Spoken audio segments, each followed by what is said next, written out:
This is Bruce Buffer, and this is the moment you've all been waiting for. It's time for the MMA-Holes!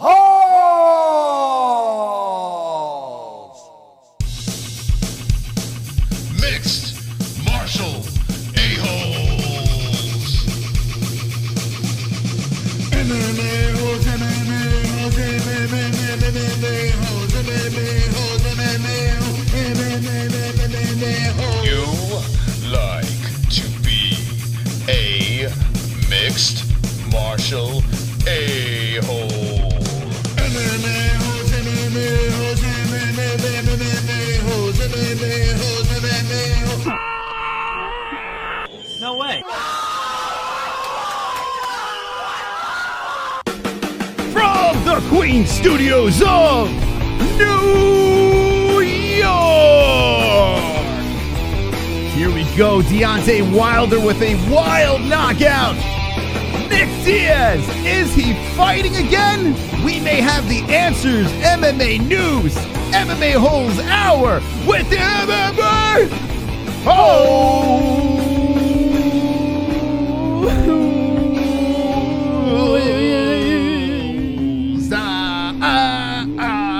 Wonderful. Yes, I'm fired up tonight. Got my time with CBD coffee in my hand. Jesse, how are you? I burped into the mic while you were giving the intro. Didn't anyone hear it? Wonderful. I did not hear it, no. Yeah, I'm wonderful. How are you, Mom? I am wonderful. I did not hear the burp. I kind of want to rewind it and let me know if you heard it in the chat. Yeah, we're here. We're back again for an hour show, but hopefully we get a lot of saves tonight. We want to go long. We want to open up the phone lines. We want to go cray-cray tonight. We want to hang with the boys. with the boys. And ladies and gentlemen, as we put the thumbnail on the screen, you see two things. You see a big black man flexing, and you see a mugshot of Nick Diaz. What? All right. What should we start with first, Jesse? What would you like to start with first? I think we should start with the bigger face, right? All right. Nick Diaz. A lot of people are like, are you trolling us with Nick Diaz? Come on, man. Let me tell you something, motherfuckers. I am goddamn Mystic Moss. I am Mystic Moss. I am never wrong. My predictions are always on point. And once again, Mr. Nick Diaz says he wants to come back to fight. Sounds serious this time. It's been a while. It's been a while since Nick Diaz has been inside a cage, competing, mixed martial arts action. In fact, I'm going to scroll in the taps. It's been since 2015. That was the Anderson Silva fight with the no contest. He hasn't won a fight since 2011 against BJ Penn. Man, you better back up or you can go to sleep. Man, you need to back up or you can go to sleep too. What? Conor. Points JBH. What? Woo! Hope everyone's day is wonderful. We out here, baby, let's go. I got rejected by a girl again. Fuck Smiley that girl. face, but at least I got the MMA-Holes. Love you guys. Shout out Carnage Crew. All right. Fury will become the GOAT. JBH equals GOAT. Conor equals GOAT, man. There you go. Conor. All right, Conor, thank you for the donation. And to that girl that shot you down, I bet her pussy stinks. I bet it smells like complete Stop shit. it. And the reason why she turned you down is because she is so embarrassed of that smelly cunt of hers that she does not want to let you smell it. So she did you a favor, Conor. You're welcome, wonderful. Wonderful. Anyway, Jesse, what do you think about this situation with Nick Diaz saying he is coming back? Do you want to see the Instagram post? I don't want to see shit, Jesse. He's coming back. He's going to fight Jorge Masvidal for the BMF belt. That's what I'm saying over here. Or even if it's not for a BMF belt, he's going to get revenge for his baby brother. What? Go ahead. Go to the MMAHoles.com. What? Just trust me. Go to the MMA hole. Okay. Yes. Now go to the MMA news page. I just hit recording on our stream. I don't know why I did that. MMA news page. Yes, that's where I am. Okay. All Where am I right. going? Where Now am I find scrolling Nick to? Diaz. No, you're a little far, Moss. Got to go back up. Okay, I got to go back up. Yep. Go back. Oh, no, you No, didn't I was refresh. Going, I was going the right way. What? Yeah. You put it on recent? What? Refresh. It's the top story? No, it's not the top story. Okay. All right, now scroll a little past Gina Carano. Okay. This is where I was before. All Okay. right, a little past Khabib. Oh, right there. No, wrong one. Keep going. Keep going. I was going the right way. What the fuck are you doing right now? Going. I was going the right way. Right there. Yeah, all right. All right, click the link. Okay. Okay, click it. Yeah, there you Jesus go. Christ. Don't let her give you directions. All right, there it is, Moss. Oh, look at the tits on this one. Let's hear it for Nick Diaz. Now, is there any music? No. You positive? Positive. Okay. I trust This is a swing to sack Sunday. Well, what the fuck is that thing? It looks like the fat lady from the cantina in Star It's Wars. a Nick Diaz fan. He What ran the across. fuck? He came across Nick Diaz while he was out at a bar, and he asked. Oh my god! He asked Nick Diaz to hurt him or do some sort of MMA on him, and Nick Diaz was, grateful or gracious enough to be on the recording with this fan, but he said that he would not be doing anything on this guy because he didn't want to hurt him. Okay. And I'll leave the rest for you guys to listen to because I don't want to spoil anything. All right. So this is what I'm going to do. I'm going to put that screen back up real quick. I can't do it. Shit. Fuck. I was going to do something here. Hold on a second. Give me a second. I'm going to put the screen up real quick for you guys and gals. I know you're patiently waiting for me. And give me a second. All right, here it is. So this is Nick Diaz. Okay. Man, you better back up or you're going to go Donation. to sleep. Man, you need to back up or you can go to sleep too. That looks like Roy Nelson in a few years after retirement. Yeah. Look at the set of tick old bitties on him. Yeah, it does look like a melted Roy Nelson. Fuck, look at this guy. You know who I think this guy looks like, Jesse? Who? Well, I'm going to show you. All right, let's see it. I'm going to show you right now as I get the picture real quick. By the way, Conor has almost knocked Frank Pavon off of the stream boss. Conor might be the next stream boss. You ever see Star Wars, Jesse? Yes. Is this the fucking thing from Star Wars, that singer? I mean, that's fucking dead on. So Nick Diaz met the singer from Star Wars Cantina? That's not very nice. Wow. Unbelievable. All right, so what did this Star Wars singer say? All right, get rid of the Star Wars singer so you can see Nick. My favorite bar in New York City. They want to have me out here do some work on this dude. That's really not my thing. I don't like to hurt people. All right, I'm going to try to translate for you guys. They want me to do work on this dude, but I really don't want to hurt people? Is that what he said? He said they want me out here to do some work on this guy, but that's not my thing. I don't want to hurt people. No, I hear it. Okay. But also, I don't want to hurt myself. I've got big things coming up. I don't want to hurt myself. I have big news coming up, correct? Big things. Big things coming up. Okay, I heard news, but all right. Okay. I'm about to be fighting again soon. I might be fighting. Wait, am I fighting again soon? I might be fighting again soon. I might be fighting again soon, okay? Check me out. But, check me out. Okay. I might be fighting again soon. Check me out. What? So he's saying, like, if he fights again, to check out what he's got going on. What does that have to do with this guy, though? No, he's saying he doesn't want to hurt this guy, but he also doesn't want to hurt himself because he might be fighting again soon. Okay, thank you. Well, we got my favorite dancer over here. What's your name, Tony? My name is Shiva. Okay. His name is Shiva. It's his favorite. I don't know his favorite. What? What did you say? His favorite? His favorite guy with the skull cap on. But he doesn't know his name. Okay. He gets harder than me anyway. But me, it's a great guy. I love the guy. All right. So now he's hugging the creature. He's hugging this. Stop it. He's hugging this guy. All right. Okay. You know what I mean? I don't like to hurt people. I don't like to hurt people. Now, he's clearly intoxicated here, all right? I mean, anything that's going on here? This doesn't make my prediction look very good. Let's get her done! Whoa! Fucking A! So now the creature screams. And that's the face that the creature makes. If you're listening on Podbean and iTunes, I apologize. Who is he hanging out with? What is going on? Oh, man. How does the UFC let this guy fight again? How's my prediction going to go through if this is the scene? Well. Oh, my God. Keep watching. Oh, my fucking God. So this guy screams like he's possessed by Satan. Now, the guy asked Nick to groin kick him. What? Now, he got paid $150, and he gave the man he groin kicked $100. Oh, fuck.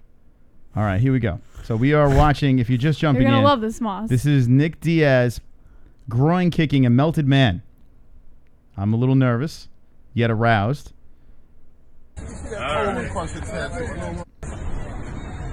Okay. Now this is post groin kick. So the melted man is on the ground. So do we see the kick? All right, he's on his hands and knees. Oh, we do see. All right, so hold on. This is not Nick Diaz doing it though. No. This is some other guy. Because Nick said he didn't want to hurt him. Oh, okay. So okay. Nick still gave this guy $100 to get groin kicked. Okay.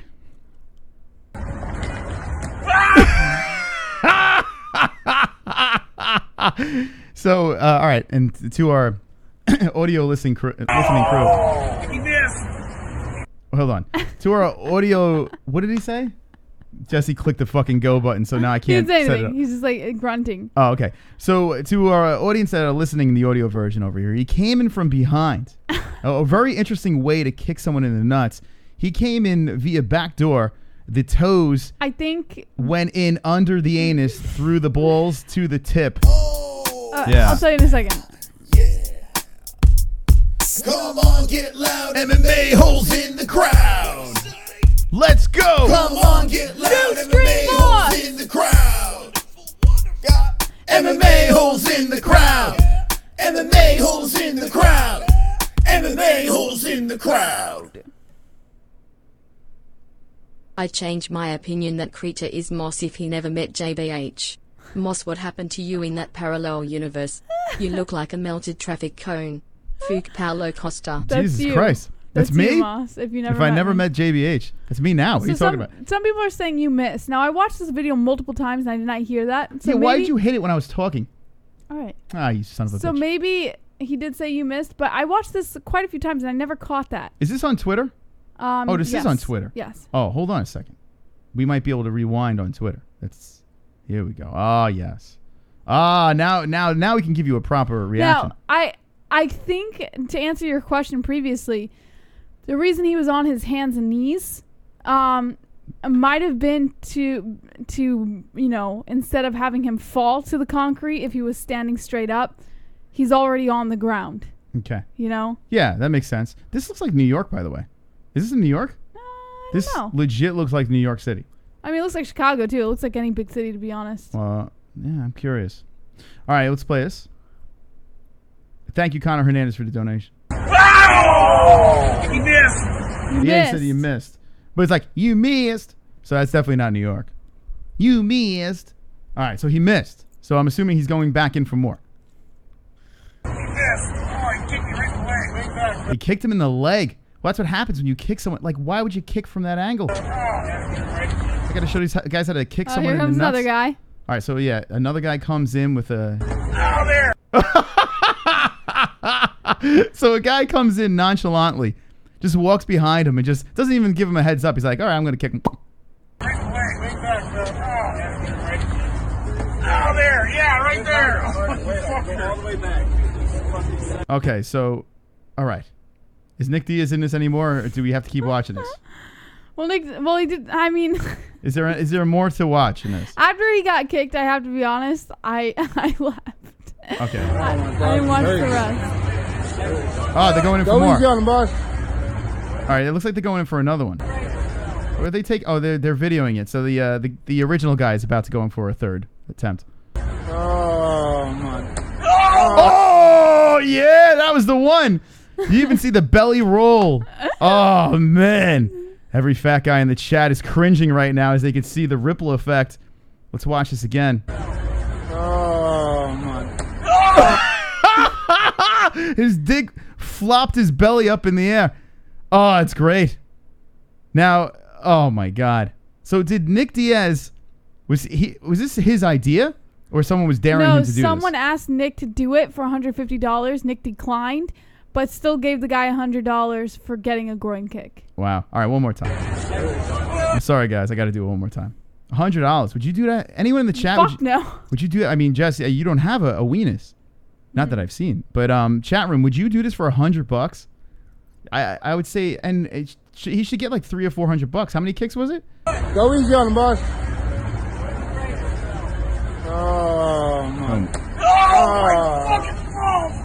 Did you say my throat? It sounds like you said groin. My fucking what? Sound like throat. Oh, he looks good. There he is. This is terrible. I think that was Nick saying this is terrible, right? This is not New York. I could hear the accents. Definitely not New York. God damn it! Hey, you gotta go to work though, you know what I'm saying? Oh, that's Nick. Yeah, you gotta go look. Yeah, I'm not gonna kick you in the nut, but you gotta go look, you know what I'm saying? Jess, what do you think about He this? said my balls, my fucking balls. My balls? Sometimes you gotta work. Smile for the fans. Wow. Okay. I think we had enough. Jess. So anyway, that happened. Yeah, all right. So. But the main point of the story is that Nick says that there's big news coming and he might be fighting again soon. So all right. So I gloated in the beginning of the stream. I'm feeling a little reluctant on that gloat over there. I don't know if I should gloat right yet. I'm still gonna go with it. I'm still gonna say that Nick Diaz is gonna come back. But when you see videos like this popping up, it's not like Nick did it. Right. But he still sounds like he's fried. Yeah. He sounds completely fried. I gotta say, he sounded better here than he did on his interview. I couldn't understand a word he was saying. Or maybe he's drunk. It does look like they're outside of a bar. I'm so glad I was never in the bar scene. You know, I'd be lying if I didn't see stuff like that happen outside of a bar. I mean, I think every guy that's gone to a bar has seen shit like that. I bet you were the guy getting your nuts kicked. Nah, I never. I don't think so. But I've been pretty drunk. I've heard some pretty crazy stories about you. Yeah, we've had dares, but I was a kid. Like this guy's older than me. That's pretty old. Well, maybe he's not. Maybe he just looks older than me. I don't know. But let me take a good look at this guy. These guys. Oh, maybe he's the same age. It's possible. Whoa! Look at that fucking belly. I don't know. God, look at those melted titties. I think I'm gonna vomit. All right. Okay, so Moss, fat shaming is not appropriate. Well, this guy deserves it. All right, anyway, while that happened, how's everyone doing tonight? I hope everyone is wonderful. Moss, can I groin kick you real quick? No. Get on your hands and knees. No. Can I cunt kick you right now? I will mule kick you in the cunt. Please stop. I'm eating Burger Queen. The fuck is Burger Queen? All right, anyway, so is there anything else on that Nick story? Because that's kind of that's pretty much it. Fuck. I really got to start checking these news stories. So anyway, Nick Diaz has big news. He basically mumbles that he has big news for next year, that he's coming back. He's going to be fighting again. And then it proceeds into a nut-kicking video.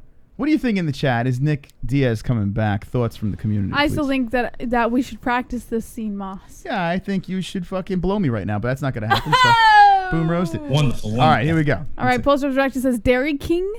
And H says, them some big-ass titties I would not like to suck, LOL. Fook, no way. Greg on Blaze Burger Queen. King Dairy Fairy, Nick Conor, Nabisco Biscuits. That is why your thumbnail is this. You can blame Jesse for this one. Whoa. You can't, because Moss is in charge of the thumbnails. I just give him the stories. He makes the final decision. She's like, did you hear Nick Diaz is coming back? I'm like, I fucking knew it. No, I said, did you hear Nick Diaz? It says he's coming back. It's in multiple media sources. Okay. All right. From this point on. You chose to stick with that story and make the thumbnail. From this point on, I will read the articles beforehand because I don't read the news. I like to be shocked and just react. And he won't read the articles beforehand. What the fuck? He won't. I can't even believe that just happened, but it was fantastic. Anyway, back to the chat. He be back something know what I'm saying, says Nick C. Moss JBH, you got to do a behind the scenes 100%. No. You do not want to see behind the scenes, Sean. It's too much. Too much going on in a day. I don't think it's even possible for you guys to tolerate a behind the scenes. Polster Director says thumbnail looks like Deontay is challenging Nick to fight. They are going to fight. That is true. But breaking news. We're going to get into the Deontay thing too. I know it's an MMA show, but something special happened on Saturday night, and we're going to talk about it. All right. So we do. All right. That's the story. We can move on from that. Okay. In 18 days, 17 hours, 39 minutes, and 50 seconds, 49 seconds. Is not Christmas. No. UFC 245 is going to go down, and I did a little poll. I dropped the poll on the community section. You can still get your votes in, and of course, this thing will be up for a while. And we put it out there 18 days away. Who wins, Usman or Covington? And right now, 60% of the community say that Colby Covington will defeat Kamaru Usman. I'm not surprised, motherfucker. And Jesse is not surprised. Why are you not surprised? Because Jesse? everybody's on this fucking Colby train, and I think part of it is because people don't like Usman. They don't like his attitude. They don't like the way he goes about things. He's too fake almost, and they believe that Covington cannot wrestle him, and they have every right to believe that. But I also think that even people who are like, oh, fuck Colby Covington and all this shit, and talking this mad shit about Covington, secretly like him. It's like the Conor McGregor effect. So, I see you were watching my show on Sunday night. No. So listen, it doesn't surprise me that everyone went with Covington. I'm going to go Usman. Okay. And I kind of like the fact that the community is hard going towards Covington. I do want the lines to even out and make it a fun bet. I think this fight is very fascinating. Can Covington win? Yes, he can win this fight, but I highly doubt it. I highly doubt it. Unless Covington got into Usman's head, he is not better than Usman. Also, Lee W in the chat makes a perfect comment. He says the community polls are always wrong. Not always. Most of the time, he's right. They are. No, it's not true. The community polls are about 50-50. No, they're not. Yeah, it is. It is. I've been watching. 50 votes? No, I'm saying the right and wrong. It's legit. We should go back and check it for real. But yeah, no, sometimes wrong. they're dead on, sometimes they're dead off. It's totally legit like 50-50. This one here, but what I've noticed is if a polarizing character like Colby Covington is in the poll, usually he gets this swing, you know? Like the Nate Diaz thing too. Like Nate Diaz, he's the guy. You know, actually, no, wait, hold on. What did they say with Nate Diaz? I don't remember now. Let me go back. Moss, I just got this intrusive thought. Yeah. What if I were to stab this pen in your neck and hit your carotid artery, and then pull it out and blood just starts spraying all over the place, like a red magical madness? I was just complimenting you today, saying how much of a great girlfriend you are and everything. I'm not saying I want to do it. I don't want to do it. And now you're saying you're going to murder me. No, I don't want to. I know. It's just an intrusive thought. Like, oh, like what if that happened? You know what? When we're in private, no intrusive thoughts. We have a semi-normal day. I mean, for the most part. And when we go on air, as soon as these bright lights turn on, like something happens and you have the most bizarre, it's almost like you're dreaming right now. I think because when we're in our everyday lives, my mind is always busy on something. You're busy doing a show. Yeah, here I'm busy doing a show, but like we're focused on one thing. So my mind doesn't really have the opportunity to travel in all other directions, so it travels to intrusive thoughts. All right. I don't want to hurt you. I love you to death. You're scaring the fuck out of me. You're the best person ever. I would never do that. I'm just saying, I don't know why it came into my head, but if in fairness, it's come into my head with my sister, with my brothers, my parents. Don't you think there's something wrong with you? Yes. Okay, good. All right, at least we're on the same page. Anyway, while that happens, let's beat up the ceiling. 50 likes. Do not be sluggish with the likes tonight.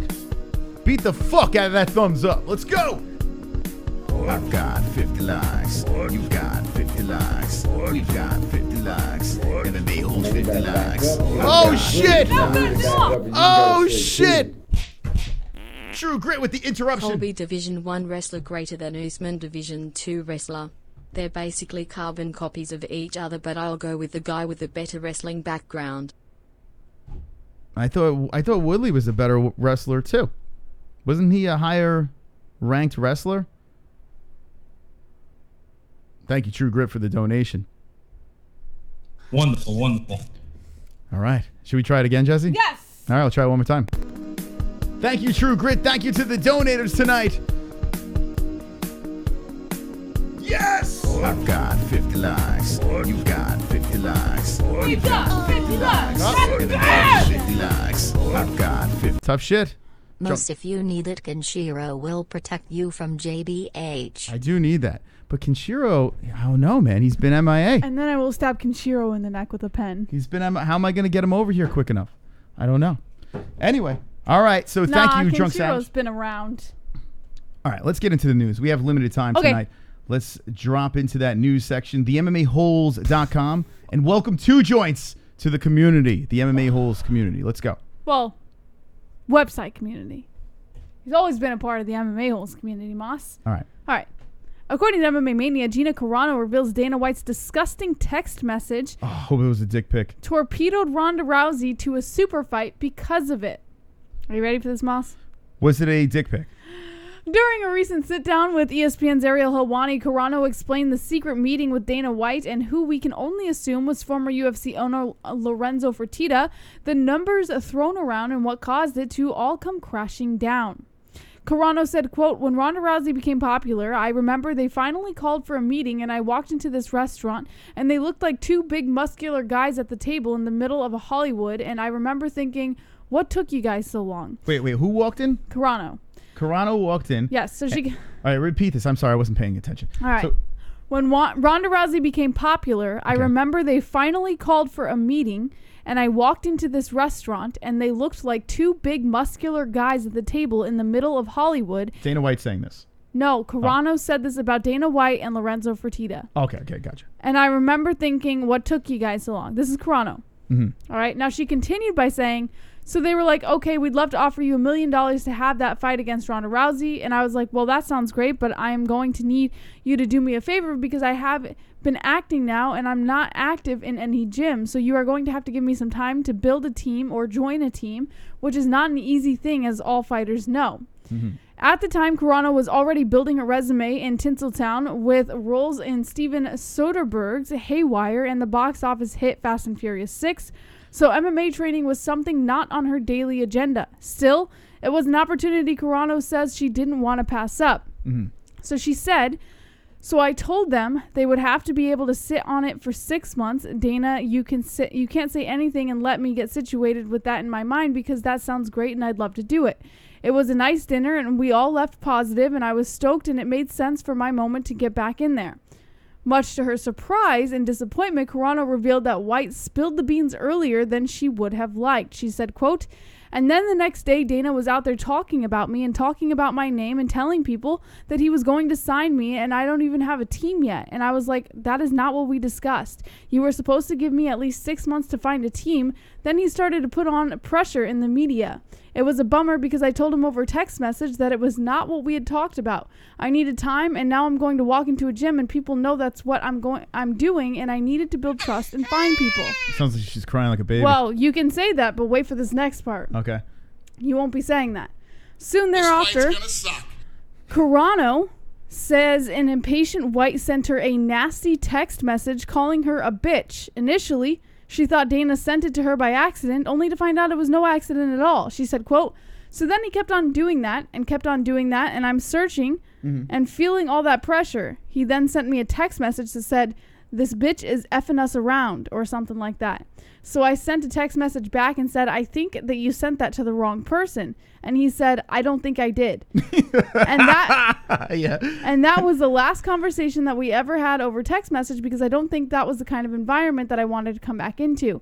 So I just cut off all communication after that text. And just like that, Carano's dream of fighting in the UFC inside the octagon were dashed. However, Carano went on to reveal she did run into White after the incident in Las Vegas, and he did apologize, saying, quote, "I remember seeing him when Mike Tyson and my dad were getting honored at a sports hall of fame in Las Vegas, and he did come up to me and genuinely apologized. But yeah, I didn't think that not even $1 million when people hold money over your head, which they have done since I was a little girl, it's just never been a turn on for me. I don't have a problem with authority. I just have a problem with abused authority." So that was the end of that conversation. Wow. Well, you know what? I have an idea here. Now, I have my opinions on this, but I know that Dana White watches this show. I am very positive that Dana White is a fan of the MMA Holes. He's in this chat right now with 211 people watching. I know for a fact he watches. What I'm going to do right now is I'm going to open up the phone lines, and I'm going to hang up on you if you're not Dana White. Dana White, please call in right now. I'm going to put the number on here, and we don't really do this much. It's 516-522-0267. I will hang up on you unless you're Dana White. I need your side of this story because what Gina Carano is saying is negative, nasty stuff, Jesse.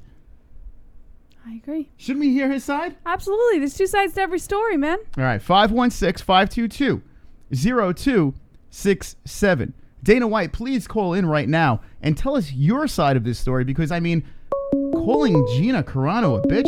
Is this Dana? Dana White, is that you? This is Dana White. Oh, hey, Dana. How's it going? Thanks for coming on. Yeah, tell that bitch Gina Carano I said, shut the fuck up. Oh, my God.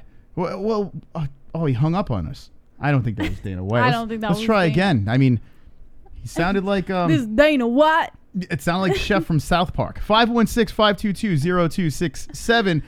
Dana White, please call in. I mean, we want to know what is going on here. This is unbelievable. Why would you send that text to Gina Carano, calling her a bitch? Oh, what an atrocity. Chat room, what do you think about this situation? I mean, this is unbelievable. I gotta sneeze. I'm sorry. Just give me a second. Let it out, Jesse. God, now that I'm thinking about it, I'm not gonna be able to. Let it out, Jess. Just let the mucus out of your face. I wish you never asked me before I... Immediately let the mucus out of your face, please. We have a super chat coming in. Jonathan Wilberding. Official BMF coming back to Stockton first. Oh, shit. Wonderful, wonderful. All right, Jonathan, thank you for the donation. I don't know if Dana White wants to call. 516-522-0267. You have a chance to call us right now and clear up the air because I think that was a phony Dana White that called in. 516-522. Oh, hopefully this is Dana.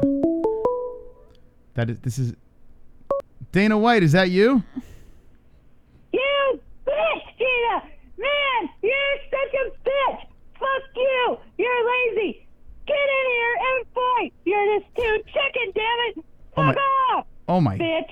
Holy shit, Dana! I mean, you sound pretty fired up. Are you still angry about the situation? Yes! Of course you bring it up all this time later! Come on! Oh my! Yeah, I know. She did wait. What was she waiting for, Dana? I mean, listen, I'm sorry to cut you off. Continue. Jeez! God! People just don't listen to me! Can you hear me? Oh! I'm dead! That's why I'm yelling! All right, thank you, Dana. Appreciate it. Wow. It's even better. I can't believe he called in. It's even better. Like, I can't believe that was him, that though. Dana is that he watches us? It's even better. I really didn't think Dana was going to call in. I'm actually a little surprised. Well, Dana, thank you for the call. Dana White. Wow. Oh, God. That was unbelievable. All right, anyway, let's move on to the next story over here. All we right. have limited time unless someone saves the show, and we want a save tonight because it's going to be a nutty one. Well, I'm not going to go too far into this one. Khabib Nurmagomedov versus Tony Ferguson is targeted for April 18th, according to Dana White. Talks in the late stages, so be looking forward to a spring bout between the champ and Tony Ferguson. This is going to happen. It's going to happen. Finally, we're going to see the carnage that we've all been waiting for. The carnage between Khabib, Tony Ferguson, Jesse. I want to see it. Activate! Activate! Carnage! Lick the carnage, embrace the carnage, go on a date with carnage. Vote for carnage, make babies with carnage, play jokes on carnage, masturbate with carnage, ejaculate the carnage, propose to the carnage, enjoy pancakes with the carnage, celebrate the carnage.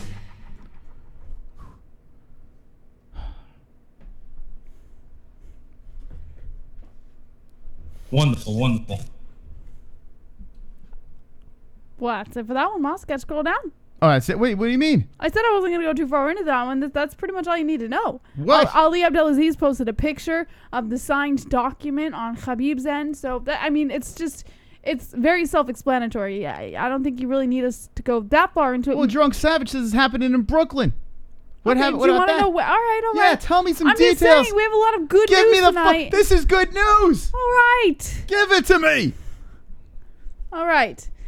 UFC President Dana White has his way. The most elusive MMA fight of this generation will go down at yet-to-be-named event on April 18th in the New York City borough of Brooklyn. Again? Brooklyn. Again, they're going to try to do it in the BK. That's what it looks like, Moss. According to a Monday report by UFC promotional partner ESPN, White said the company hopes to book the fight as the main event for a pay-per-view card at Barclays Center. Neither fighter has commented yet on the potential fight date. The Lenji Group, which manages Ferguson, told MMA Junkie that both parties are in late stages of negotiations. Nurmagomedov's manager, Ali Abdelaziz, teased breaking news soon earlier Monday on Twitter and later posted a photo on Instagram of a purported signed bout agreement by the UFC lightweight champion Khabib Nurmagomedov. My foot was a balloon. Sounds like someone's getting ready to throw some hand truck action, Jesse. Yeah, that's right, Moss. Oh, fuck. Oh, my God. If there is a God, should I pray to Artem? I mean, he's still on the wall. No. We need a Jason Knight picture. I'll pray to Artem since we don't have the Jason Knight God picture. Lord Artem, if there is a God, and it is you, Lord Artem. Let me put some echo. Artem. Lord Artem, do me this one favor. Well, 2 favors, please. I need you to be slapped again. Can you make that happen? Because I want to see a flying hand truck go through a bus window. I want to see that happen. But this time around, Artem, we need the fight to happen. We need Khabib versus Tony Ferguson. But please, hand truck, window, Tony Ferguson versus Khabib. I need all of that to happen. Amen. Wonderful, wonderful. Oh my God, could you imagine if that happened? If the fight actually goes down, a hand truck flies again. I mean, the hand truck flying through the window is the greatest thing that ever happened to the MMA Holes. We exploded after that. It was major views. We need hand trucks to fly. If Conor McGregor will not jump back into the cage again, well, please throw a dolly through a fucking window. Make it happen. This fight's gonna suck. What, Dana? Okay, what's the odds? What's the date? Give me the date. April 18th. April. Yeah. I'm free. 18th. 420 gift. 2 days before 420. Chat, give me a yes or no. Will this fight happen? Let me know right now. Please, immediately. I need to know. Red Balls in the house says 1 Red Balls. Welcome, Red Balls. Andrew Lopez, fuck 'em. Boss Kogar, Fook Jews, and no Nightbot and Age. This fight is gonna suck. This fight's gonna suck. Lurkwork says New York, Ferguson definitely winning by doctor stoppage. John I tell Savage. you what, how great is this, Jesse? What? You're gonna have your papaka hat, Brooklyn. You're gonna be able to wear your fucking Khabib hat. Yes! And hang out with all the smelly rats. It's gonna be great. Moss. Hats, I mean. Whoops. Wonderful, wonderful. What I said hats, right? I said hats. You ruined it. I said rats. I mean you hats. ruined it, Moss. Anyway. I do not abide by this behavior. Gaylord. Put the hat. Show them the hat. This thing is going to be on your head. I can't reach it. The papaka. Oh. Could you imagine the mess up my meetup hair. that will happen April 2020? The MMA Holes Man, you taking better back over. Up, you gotta go to sleep. I'm hard. Man, you need to back up, or you can go to sleep too. To answer your question about Woodley's style of fighting, counter-punching, didn't match up well to Usman's style of constant pressure. Colby and Usman are the same fighter in every way and style, and so you look at what differs. No, I think, and thank you for the donation, True Grit. I respectfully disagree. I think Woodley is, out of the 3, Usman, Covington, and Woodley, out of those 3, the mix, he is the most balanced fighter.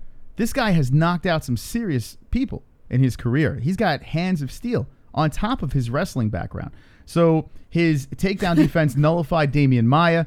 His fist of steel knocked out Robbie Lawler to take the belt. I mean, Colby Covington was playing patty cakes with Robbie Lawler for how many rounds, dominated him, but couldn't knock him out, couldn't put him away. This Woodley, people don't understand, by Usman beating Woodley is a spectacular thing. Now, maybe Woodley didn't take it too serious. Maybe there was some injuries involved. I don't know what the deal was, but Usman he owned him. Woodley's a legit champ. People forget too that Woodley was in a discussion of the best 170 ever.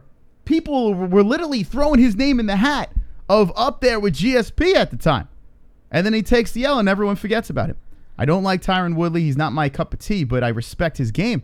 And I respectfully disagree. Now, Jesse, I know that was long and hard. Do you have any opinion on it? This fight's gonna suck. Anyway, thank you. Let's get to our sponsors real quick. We'll get back into the news. We're going to rattle through some stuff. Do you want to play words so I can pee, Moss? Should I play the... I say we'll be right back. a frickin' word, Moss. All right. We'll be right back, friends. Hang in there. We got a lot of show left, and we're going to save the show. Maybe we'll go on for fucking 7 hours tonight. We'll see how that goes. Here we go. We'll be right fucking back as Jesse pisses. Hurry, Jesse. You have limited time. Don't miss out on betting the best moments in sports with BetDSI.com. We'll double your money with a 100% bonus on your first deposit. Bet at home, bet on your phone, and bet live during your favorite game.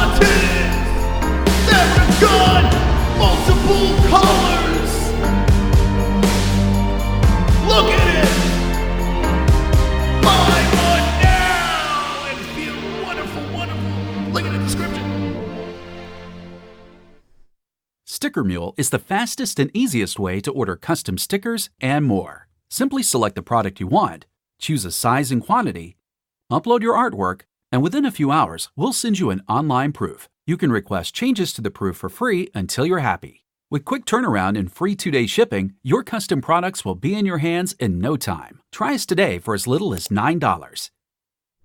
And last but not least, Timeless CBD promo code MMA-Hole. Get 20% off their store. We love Timeless CBD. We're constantly drinking, smoking, using their oils, rubbing it on our bodies. And I have their Timeless CBD coffee in my mug, and it is wonderful, wonderful. Wonderful, wonderful. All right, thank you to our sponsors. Let's talk about Deontay Wilder. Let's do it. All right? Okay. Deontay Wilder with a spectacular knockout. Wonderful, wonderful. Saturday night. This guy. I've never seen anything like this man. Heavyweight boxer. Looks like complete trash. But once he puts that glove in the right spot on your face, it's time to fall asleep. The guy's amazing. Have you ever seen anything like this, Deontay Wilder? No, Jesse. When you come out of the bathroom after a urination, why do you act weirder than you already are? What's that about? I'm listening to you. What did you do in the bathroom? Did you show yourself the abs? What did you usually do? Something quirky? What kind of dopey thing did you do in the bathroom this time? That's none of your business. Did you dab after you fucking washed your hands? No, I don't dab. Did you snort some coke? Sometimes I talk to myself in the mirror. I shit you not. You can't make it up. Like if I'm having an argument with myself, I don't like no voice comes out, but I'll mouth the words. I'll look at myself and be like yeah, I believe that. I really do believe that happens. Well, how about this? What about Wilder? What do you think about Deontay Wilder? What are your thoughts on his fight? The guy only needs a couple seconds. What is it he said? I only need, or he needs something about the whole round. I only need a couple seconds or something like that. The guy has freaking bombs in his hands. There's a reason he's the bomb squad. There's nothing more to say about him. You could put this guy in his own category. I've never seen anything like it. Guy losing fights over and over again. He's like, I'm going to finish the fight now. It's wild. And I tell you what, I'm riveted. I'm riveted to this man's fights. I really am. Let's see the story that you have, Jesse. Tell me what you got going on. There's no story, is there? No, I thought we were just gonna. I thought we were gonna do what we usually do with the rest of the fights and recap the fights. Yeah, is there a story? There's no story on Deontay Wilder.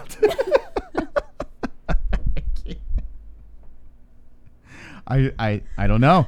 So usually on a Monday, talk to me. When you say we're gonna recap the fights, I don't find a story about the fights because you always do. But we just recap it. So you have no story, nothing. You got nothing on this. I'm so sorry. I gotta check. I gotta double check. Well, anyway, it doesn't matter. It doesn't really matter. All right, I'm gonna give this story. I thought we were just gonna go over it and then move on. I thought we were just gonna. I'm so sorry. I never wanted to be that fat guy getting kicked in the nuts so bad right now. I never wanted it. Anyway. Yeah, Jesse's like, let's clickbait. Let's click. Well, I'm going to talk about it anyway. I spoke what I said, and I'm going to say some more now. Deontay Wilder, he's a beast. Can this guy be a legend? He is undefeated. He is a 42-0 and 1, of course, because you have that Fury fight, which they're going to run back. And I think anyone and their mother is going to be glued to the fight week leading up to the Fury fight, because some people say Fury won, some people said Wilder won. It was a not a no contest, excuse me, a draw. So I'm riveted. Now, how much are you looking forward to that fight, Jess? You know what? I think I've gotten to the point now, even as a person who's not a big boxing fan, I'm at the point where I kind of am looking forward to Deontay Wilder fight, like any fight, but mostly that Fury fight, that Fury rematch. And I think, what? No, I'm just, I'm sorry. What are you laughing? No, I'm like, go ahead, keep going. Why? I'm listening. I am listening I'm to you. trying to help out because I didn't get a story. I'm still laughing that we don't have a story for it. I'm sorry. Go. I thought we were going to go over it. Tell me more like about in Deontay our Wilder. heads, and then... What else do you want to see about it? I'm excited to see him fight again. I'm excited to see a rematch with Fury. I'm excited to see where his career kind of goes from here. The Deontay Wilder, and let me just say this. When did he fight Fury the first time? Let me go back over here. He fought that 2018, 12-1. December 1st, 2018 was that draw. And this fight, the Deontay Wilder-Tyson Fury fight, was the fight where I said, we're going to react to this thing, and I'm going to try to get back into this.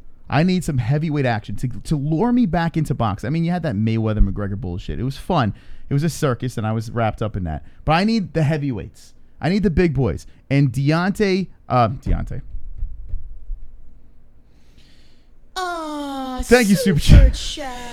Thank you, Super Chat. Appreciate it. Alex, we got. Will Walt Harris retire after news of his Yikes. daughter remains found? We'll talk about. I have a story. We'll make that next. We'll definitely. Thank you, Alex. We'll talk about that story next, which is ugh. Anyway, so long story short, this fight happening brought me back into boxing. Even though it was a draw, the theatrics of Fury getting back up, Fury was winning that fight in my opinion. I picked Wilder. I thought Wilder was going to knock him out. He almost did in the final round, and Fury somehow gets back up, uses the power of the gypsies. It was a miraculous draw. I was a little upset at the time because I really thought Fury won that fight. Now I'm not. I am very much so looking forward to this. And honestly, you can throw a lot of UFC fights at me right now. This thing has jumped to the top of the list. This is getting me back into boxing. So congratulations, Deontay Wilder. Bomb Squad! Now let's see what the chat says. I know a lot of people are not boxing fans. You know, some people are just MMA all the way. Nick C says, cringe. Sean Hart, she keeps eyeing your jugular, Moss. No, that's no, I like his neck. It's not because like I want to stab him with a pen or anything. I just the fuck. Get back to the chat, you fucking loony. I'm just saying I like looking at your neck. Is that so bad? No, it's not. Let's find out what the chat says. All right. You can't hit what you can't touch, says Life and Logic. Flat Earth Tyson would have slept Wilder. Sean Hunt, I like great boxing fight. Pedophilia. Mini Khabib versus JBH, a.k.a. Medium Khabib. Make it happen, Dana Red. Life and Logic, yes, Wilder beats Ruiz. Manny C. Tyson did in one what it takes Wilder 10 rounds. Nixie says, Drunk the Savage. Hello, I love you, says, Walt Harris deserves the Conor McGregor fight more than anyone right now. And H says, I still hate boxing, but I love the MMA-Holes and MMA. The beauty of this is, and I know there are a lot of people that aren't boxing fans, I am always going to be MMA over boxing when it comes down to it. I mean, we are the MMA-Holes, so I'm not going to be like, all right, I'm jumping ship. This is a boxing channel. I'm not doing that.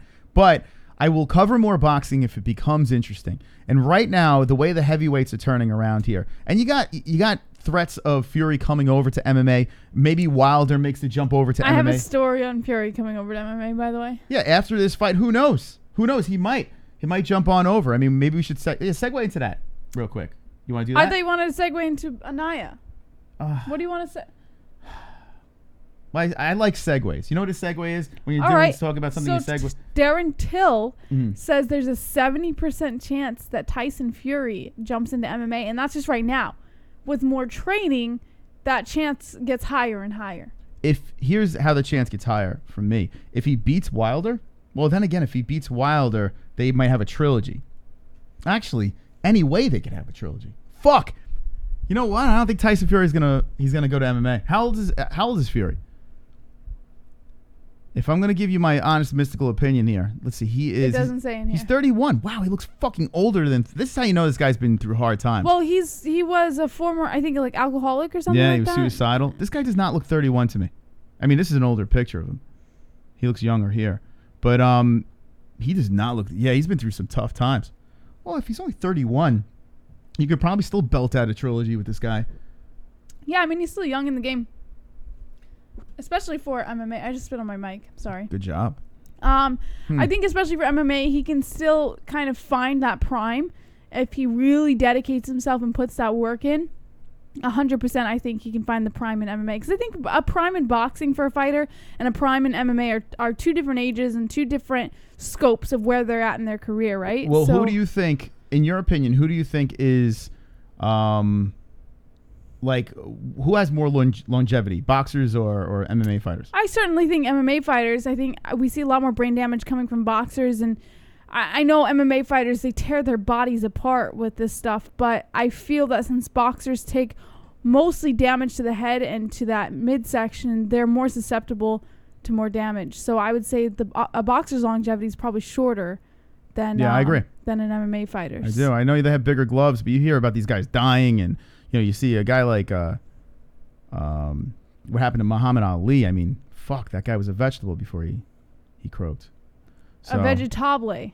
Yeah. All right, let's get into that sad story, and then we're going to have to save the show. Now, here's the deal. Yeah. When we have 5 minutes left in the show, every donation that comes in, we add that much time to the clock. Tonight, we need some heavy hitters. We want to go long. We want to open the phone lines, get to some more stories, have some fun. We want to hang with the boys.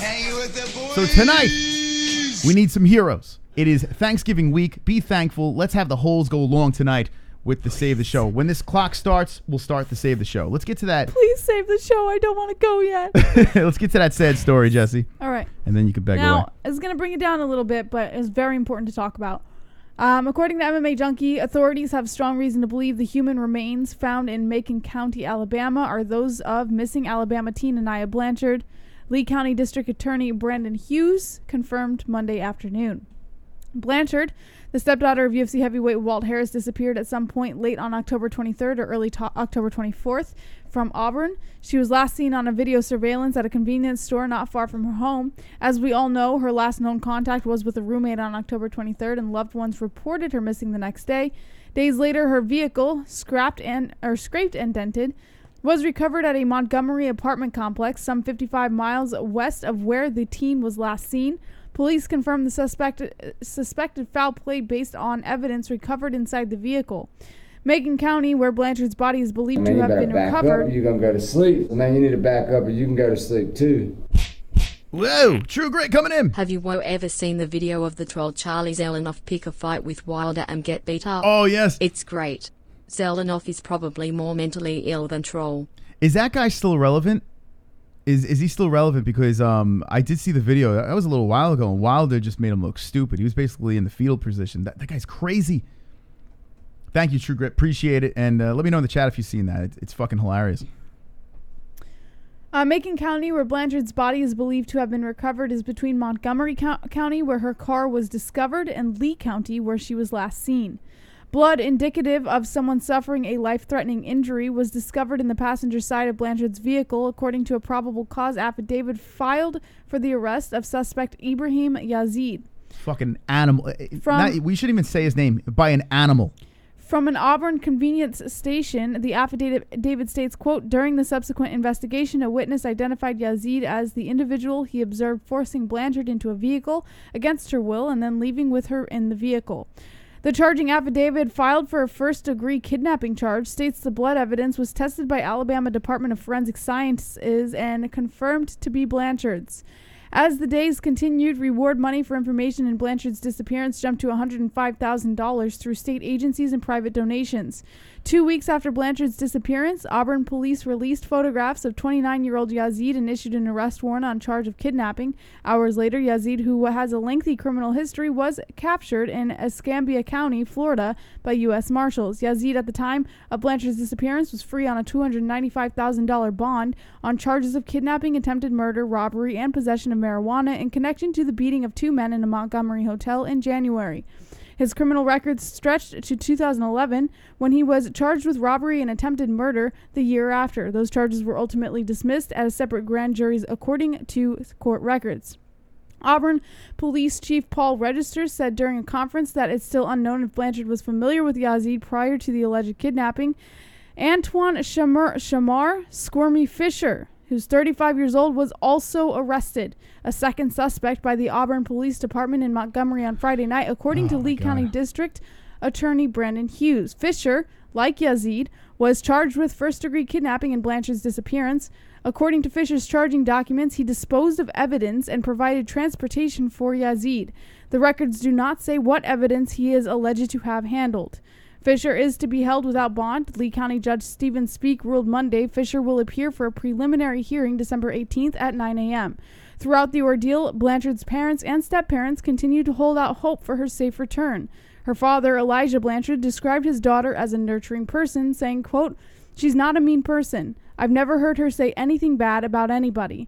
He said in an earlier interview she was always a forgiving person, she has a heart of gold, and would do anything to help anyone who needed it. This girl, I mean, oh man. Like, what do you say?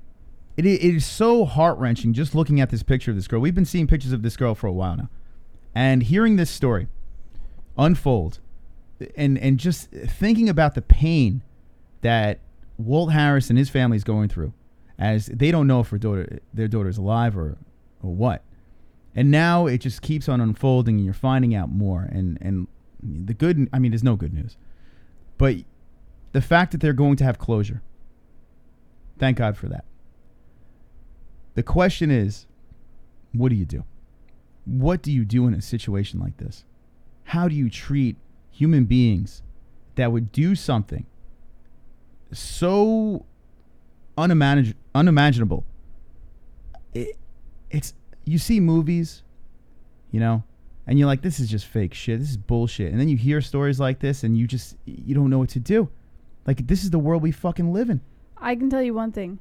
A psychopath does not recognize fear or human emotion in another person's face, and it does not affect them. I tell you this, Jesse. I see a lot of people in this community saying, lock him in a room with Walt Harris. He'll feel Walt Harris's fist go through his face. I'll tell you that. He'll definitely feel that. And honestly, that's what you do. You lock this man in there. You let Walt Harris take care of business. You let him murder this man. Put it on YouTube. We'll stream it on this channel and get demonetized. I think that, honestly, this man, there is no punishment. Both of these men. There is no punishment that's going to be harsh enough for this man. And some people say if you kill this man, well, you're freeing him of his pain and his misery or whatever the fuck he's going through. But he's not going through any misery. He's a psychopath. I say you still kill him. I know this is a dark subject right here, but I'm just trying to say, God forbid, you know, anything happens to anyone in this community or myself, or you hear a story like this, you put yourself in the shoes and you think, what do you do in a situation like this? It's unbelievable. Do you think Walt Harris comes back and plays?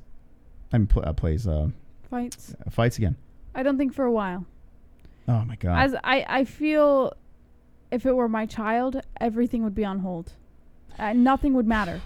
Even if you got closure, even if they did find her and they found her deceased, I mean, the fact that it happened and you just lost someone, and not by natural circumstances, this was by the hands of someone else, that fucks with your head. Yeah. And you can't just go back to your normal life after that. I feel that would definitely put him on hold for a long time.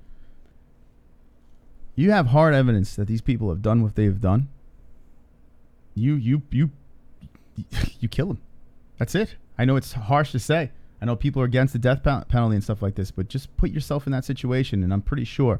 We saw something happen over here in Howard Beach just a couple of years back, where a beautiful girl was running through this weedy area by us, and she was brutally murdered. Some say raped. I don't know what happened. Her teeth were found all over the place. It was a horrible story. It exploded all over the news. And to watch this family go through the suffering and pain, and we would, as a community over here, we would go to this church and find out more news about what is going on. Who is the person that did something like this? And then seeing the family crying and going through the suffering for months, it's just like, fuck. What do you do? Anyway, I mean, I don't know what more we can say about something like this. It's pretty depressing and dark, and this is a fun show, so we're going to let that go. We're going to let it slide. If you do have any comments, put it in the comment section after the stream. when it's done. I know you guys are saying some stuff now, but if you do want to get shit off your chest, do in the comment section afterwards. Start the conversation. I'm actually interested to see what you think. How do you handle a situation like that? If you're Walt Harris, what do you do? Do you fight again? I'm going to stop it there and let you guys talk in the comments afterwards. All right, so we're going to move on. I know that was fucking a bullshit, way to go into this segment, but we're going to bring it back up. We're going to lighten it up here. We're going to get into the news if you save the show. So here we go, ladies and gentlemen.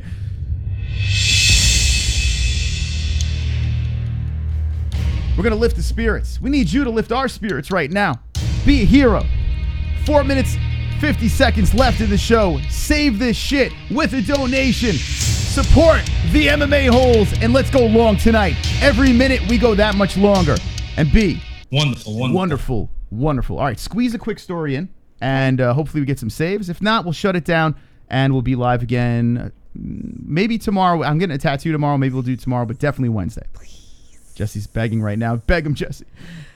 I don't want to leave, guys, and I don't want to leave it off on. I don't want to leave a negative note in a lot of people's mouths, because this is a horrible story, and I feel so bad about it. But this is not the way we end a show. Please. All right. Please. Begging Jesse. All right. Let's go into a more upbeat story over here. What else do we have in the news? Well, it's not really that upbeat. According to MMA Fighting, USADA unveiled a significant revision to UFC anti-doping policy.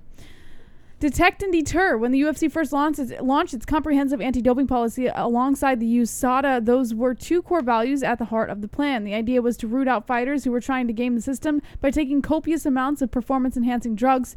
The second part was setting a precedent for the rest of the athletes to simply avoid illegal substances altogether, because the punishment could result in sanctions that could easily knock them out of the sport for 2 years on a first offense, while forever branding a giant C on their chest, which marked them as cheaters. Of course, a great number of fighters on the UFC roster didn't really fall into their category.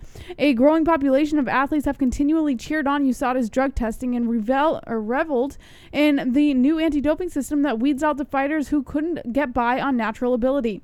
Then a funny thing happened. Fighters who didn't knowingly cheat or take banned substances started getting popped by the sophisticated drug testing system that was literally finding a needle in a haystack. Time and time again, athletes were returning positive tests with trace amounts of a banned substance in their bodies, but under the anti-doping policy, as it first began, some sort of punishment was almost always handed down. That's why USADA has made new revisions to the existing UFC anti-doping policy to protect fighters from those exact situations. Life and logic. Save the hose. Yeah, baby. Show. Drop 5 minutes on that clock over there. 5 minutes to save. Thank you very much, Life and Logic. You are wonderful. 2 minutes and 40 seconds left. Get your donations in. Save the show, JBH. Anything else with that? To save fighters from those exact situations, like the one that could have knocked Nate Diaz out of his fight against Jorge Masvidal at UFC 244. At the time, Diaz nearly pulled himself out of the main event after one of his drug tests was flagged by USADA. Ultimately, it was determined that Diaz didn't knowingly cheat, and instead he showed trace amounts of a banned substance that was found in a multivitamin he was taking at the time. Under the new policy... super chat. Yo, Jeremiah jumping in. 1499. Damn, y'all got me crying. Prayers and love and God's grace to that family. Cherish life and those around you every moment. Absolutely. On another note, USADA is a damn fraud now. What a joke. Save the show. My man, Jeremiah, thank you. Wonderful. And sorry for bringing those tears to your eyes. It's fucked up. That whole situation is fucked up, and thank you, my man. And we really appreciate your support. So 20 more minutes we're going. You want to jump in on it? Donation 145 left in the Save the Show. Come on, let's see what you got. Pervert time! Boobies! Yeah, baby, Drunk Savage saving that shit. Hey, I can see your underwear. Put your boobies in the air, flapping like I just don't care. Can I lick your pubic hair? Snap a picture, time to share. Joke my meat vision impaired. Filthy mind, I need a prayer. Pervert cameraman, beware. Pervert cameraman, show them tits. Pervert cameraman, $10 tip. Pervert cameraman, Ariani Celeste. Pervert cameraman, show them breast boobies. We got 10 more. Save the show. Yeah, bitch. Open the phone lines. And don't call in to just waste time, you assholes. Look out. Yeah. Conor coming in. Come on, get loud. MMA-Holes in the crowd. Yeah, Conor, let's go. Come on, get loud. MMA-Holes in the crowd. Stand up, MMA-Holes. MMA-Holes in the crowd. What? the crowd. Yeah, baby, Monday night, fire. Save this fucking show, boy. Woo! Let's go, boy. Praying for Walt Harris. That's right. Thank you, Conor Hernandez. You are wonderful. Damn, huh? Holes coming in hard tonight, helping us out. Thank you very much to the donators. 14 seconds left in the Save Show. How many minutes do we have? 51. 51. Yo, we got Vlad with the 10 spot. Save the show. Yeah, motherfucker, Vlad. You are wonderful. How many minutes do we have now, Jesse? No, it's 51. That was counting Vlad. All right, Vlad. Yeah, I counted Vlad. Nice, good stuff there. Look at that, you guys and gals. With 9 more, we could have done a full hour. 51 more minutes. Thank you guys so much for your support. Appreciate it. We're going strong. We're going strong tonight. All right, let's put the minutes on the clock over here as we have some beautiful people making some beautiful contributions to this dysfunctional mess of a show. All right, so what? You know, what? I just feel so special. Roberto with the 2-1. I've got a special face. Oh my goodness. Attention is short. Bust to outer space. Mind in a special place. GSP abducted me. I'm from an alien race. Everybody do it. Special face. Special face.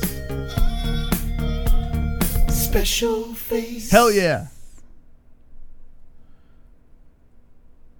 Save the show. Clinking beer mugs. Nice. Roberto. All right, we'll add it on. Fuck, it's after the buzzer. Who gives a shit? An hour and 7 minutes, Moss. All right. 1:07. Let's do it. Thanks, man, guys. You gotta back up. Appreciate it. Manny C. Man, you need to back up or you can go to sleep too. Wilder's KO was impressive, but Wilder has nothing on pre-prison Iron Mike. Think of Wilder but more explosive. Mike Tyson is the heavyweight GOAT. Not to mention that Tyson rarely trained. His pre-fight workout would be banging maids rather than workout. All right, thank you, Manny C. And let's open up the phone lines with this.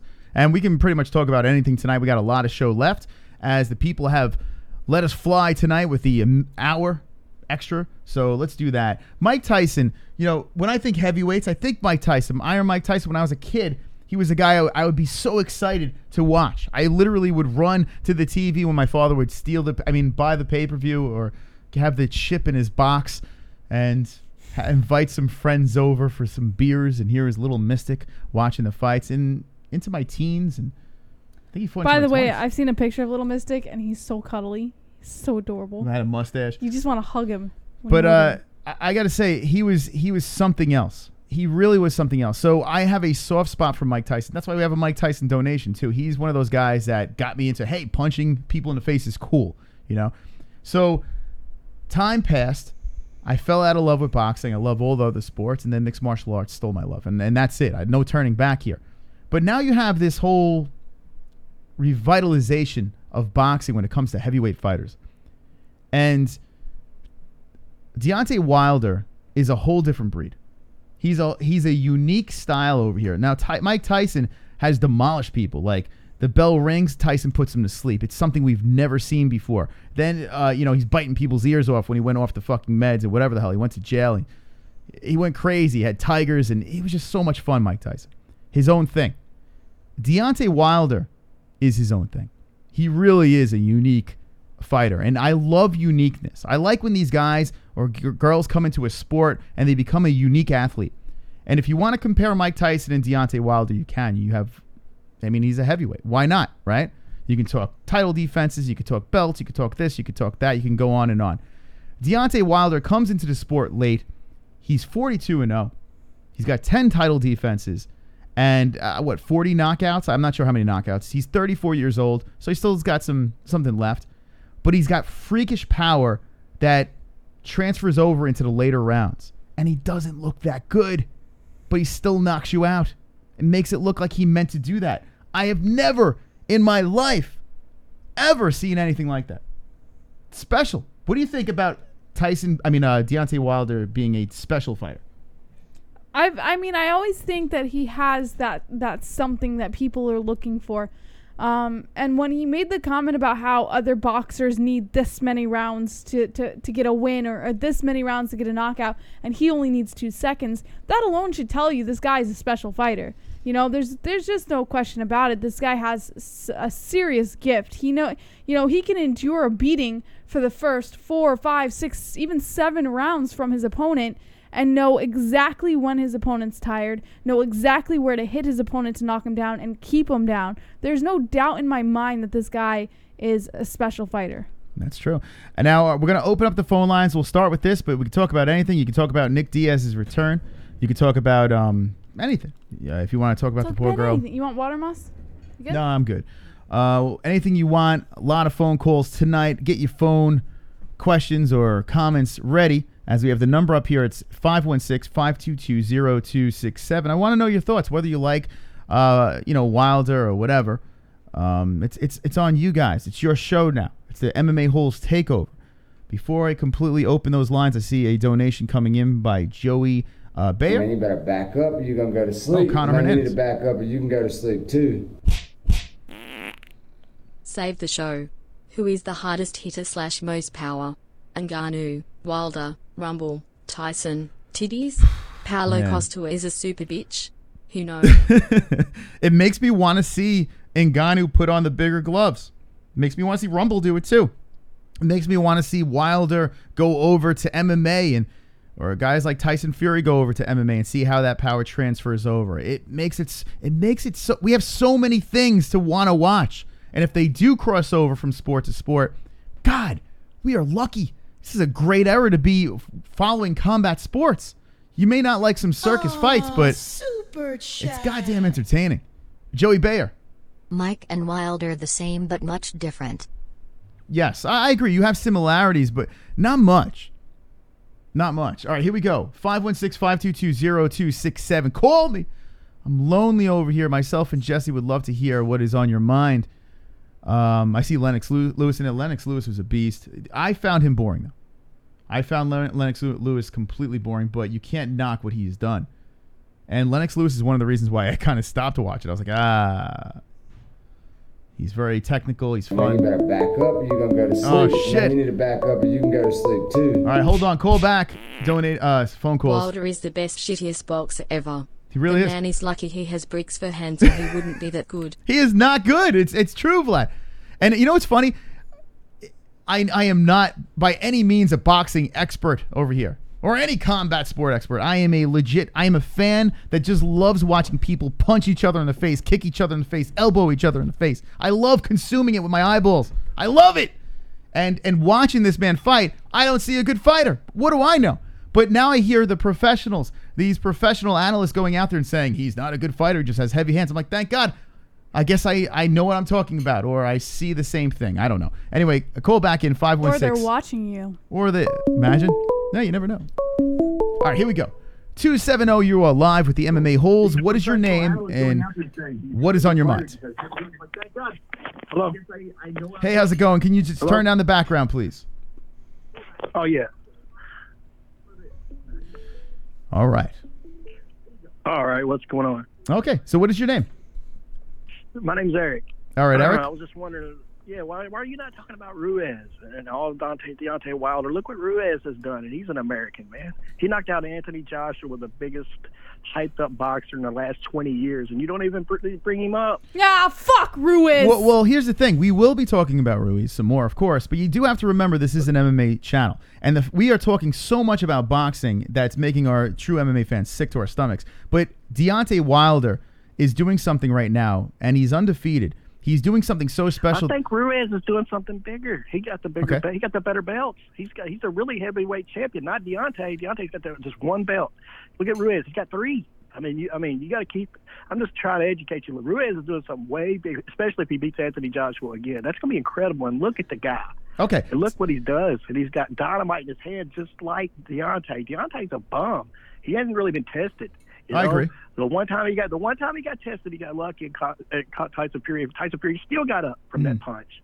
I don't know. I just don't see him being as big as a hype as you think he is. Okay, but he is an enigma in the fact that he sucks terribly, yet he's still knocking people out. Correct? Have you ever seen I'm glad it's all. I'm glad it's all coming together. Have you ever seen a boxer? And you're clearly a bigger boxing fan than me, so I do want to hear your opinion on this. I'm a giant fan of fighting altogether. You okay. know? So a guy like this, tell me the last time you've seen a heavyweight that sucks as bad as Wilder, but has been just putting people night over and over again, or is he just fighting bums? Mike Tyson. All right, Mike Tyson, but Mike Tyson, technically, I mean, that man got in there. He got inside with the uppercuts, and he was just working these guys. I mean, he just would break down fighters and then put them to sleep.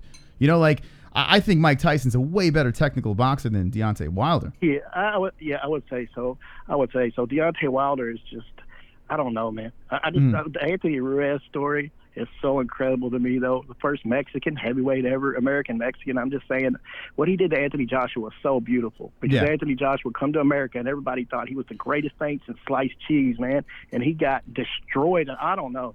That was just giant. I hope to God it happens again. Do you think that Anthony? Do you think Anthony Joshua? Hold on, relax. Do you think Anthony Joshua? What? Do you think Anthony Joshua is really that good? A lot of people said he got completely exposed. He was running from these fights. I know, but look at him, dude. The way he's put together and his skill set is incredible. And he's a gold medal winner. Yes, he was that good. You know, but I was glad that he come to America and got tested and got his ass handed to him. And that's a beautiful story to talk about. I'm just saying. I don't know why they don't give this guy more love than. All right, get out of here. 516-522-0267. He was a knowledgeable guy. But Jesus Christ. Can we have a conversation or we could just fucking ramble? 516-522-0267. Call the show. And here's the thing. I do want to hear everyone's side of the story. Ruiz is a story, for sure. But I am curious, is Anthony Joshua that good? He's run from Wilder, and Wilder sucks. 832. You're live with the MMA-Holes. What's your name? What's on your mind? What's up, Jesse? What's going on? Hey, Pulse. How's it going? How you doing? I'm doing all right, but I got to say, that last guy sounded dumb as rocks. Okay, talk to me. And the Ruiz. I mean, yeah. You know, I don't understand all the hate for what. Like I said, he's must-see television. I mean, you know, they called Royce Gracie a one-trick pony too when he first came in, but nobody could beat him. He's like, I don't understand the hate for this guy. He's like, he's delivering every single time. You're getting devastating knockouts. Yeah. This guy is must-see television. I don't understand what you would want. Is it because he's black, Pulse? Pulse, is it because he's black? You know, I don't want to say that, but I mean, people are always promoting born-ass fighters like Lomachenko and shit like that. And it's like, I don't understand what, you know. I don't understand what. Here's the thing. What Ruiz did was very spectacular where he did it. I mean, it is a story. I agree with the guy that it is a story. But to say that he is better than Deontay Wilder, maybe he's a better boxer, but what Deontay Wilder is doing right now, I mean, how he came in and just lights out people over and over again when he looks like shit in a fight. I've never seen anything like it. We've seen fat boxers. That's the thing. He's heavyweight champion with 10 title defenses, and he's still getting better. Yeah. That's what's scary. That's what's really scary. He's not a finished product yet, and what he is the scariest guy in the division. So I don't, you know. All right, Pulse. Thanks for the call, man. Anything else? All right, thank you. Listen. I love that. Why do you hang up on it every it's time? Our thing. It's my favorite thing. We have that thing. Balop, bop, a loop, bop, a lop, bamboo. Very good. Very good. So Ruiz is 30 years old. Still pretty young in the game, right?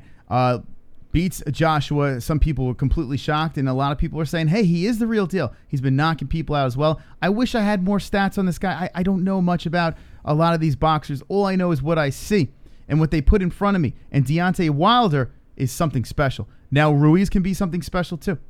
He can definitely be something special, too, but I got to see more. He's going to fight Anthony Joshua again. I think it's in his home country, isn't it? Let's see. Where is it at? Did they say? It's in Saudi Arabia. What the fuck? Interesting. So you got USA versus UK going down again. Both fighters 30 years old. And I will be rooting for Ruiz.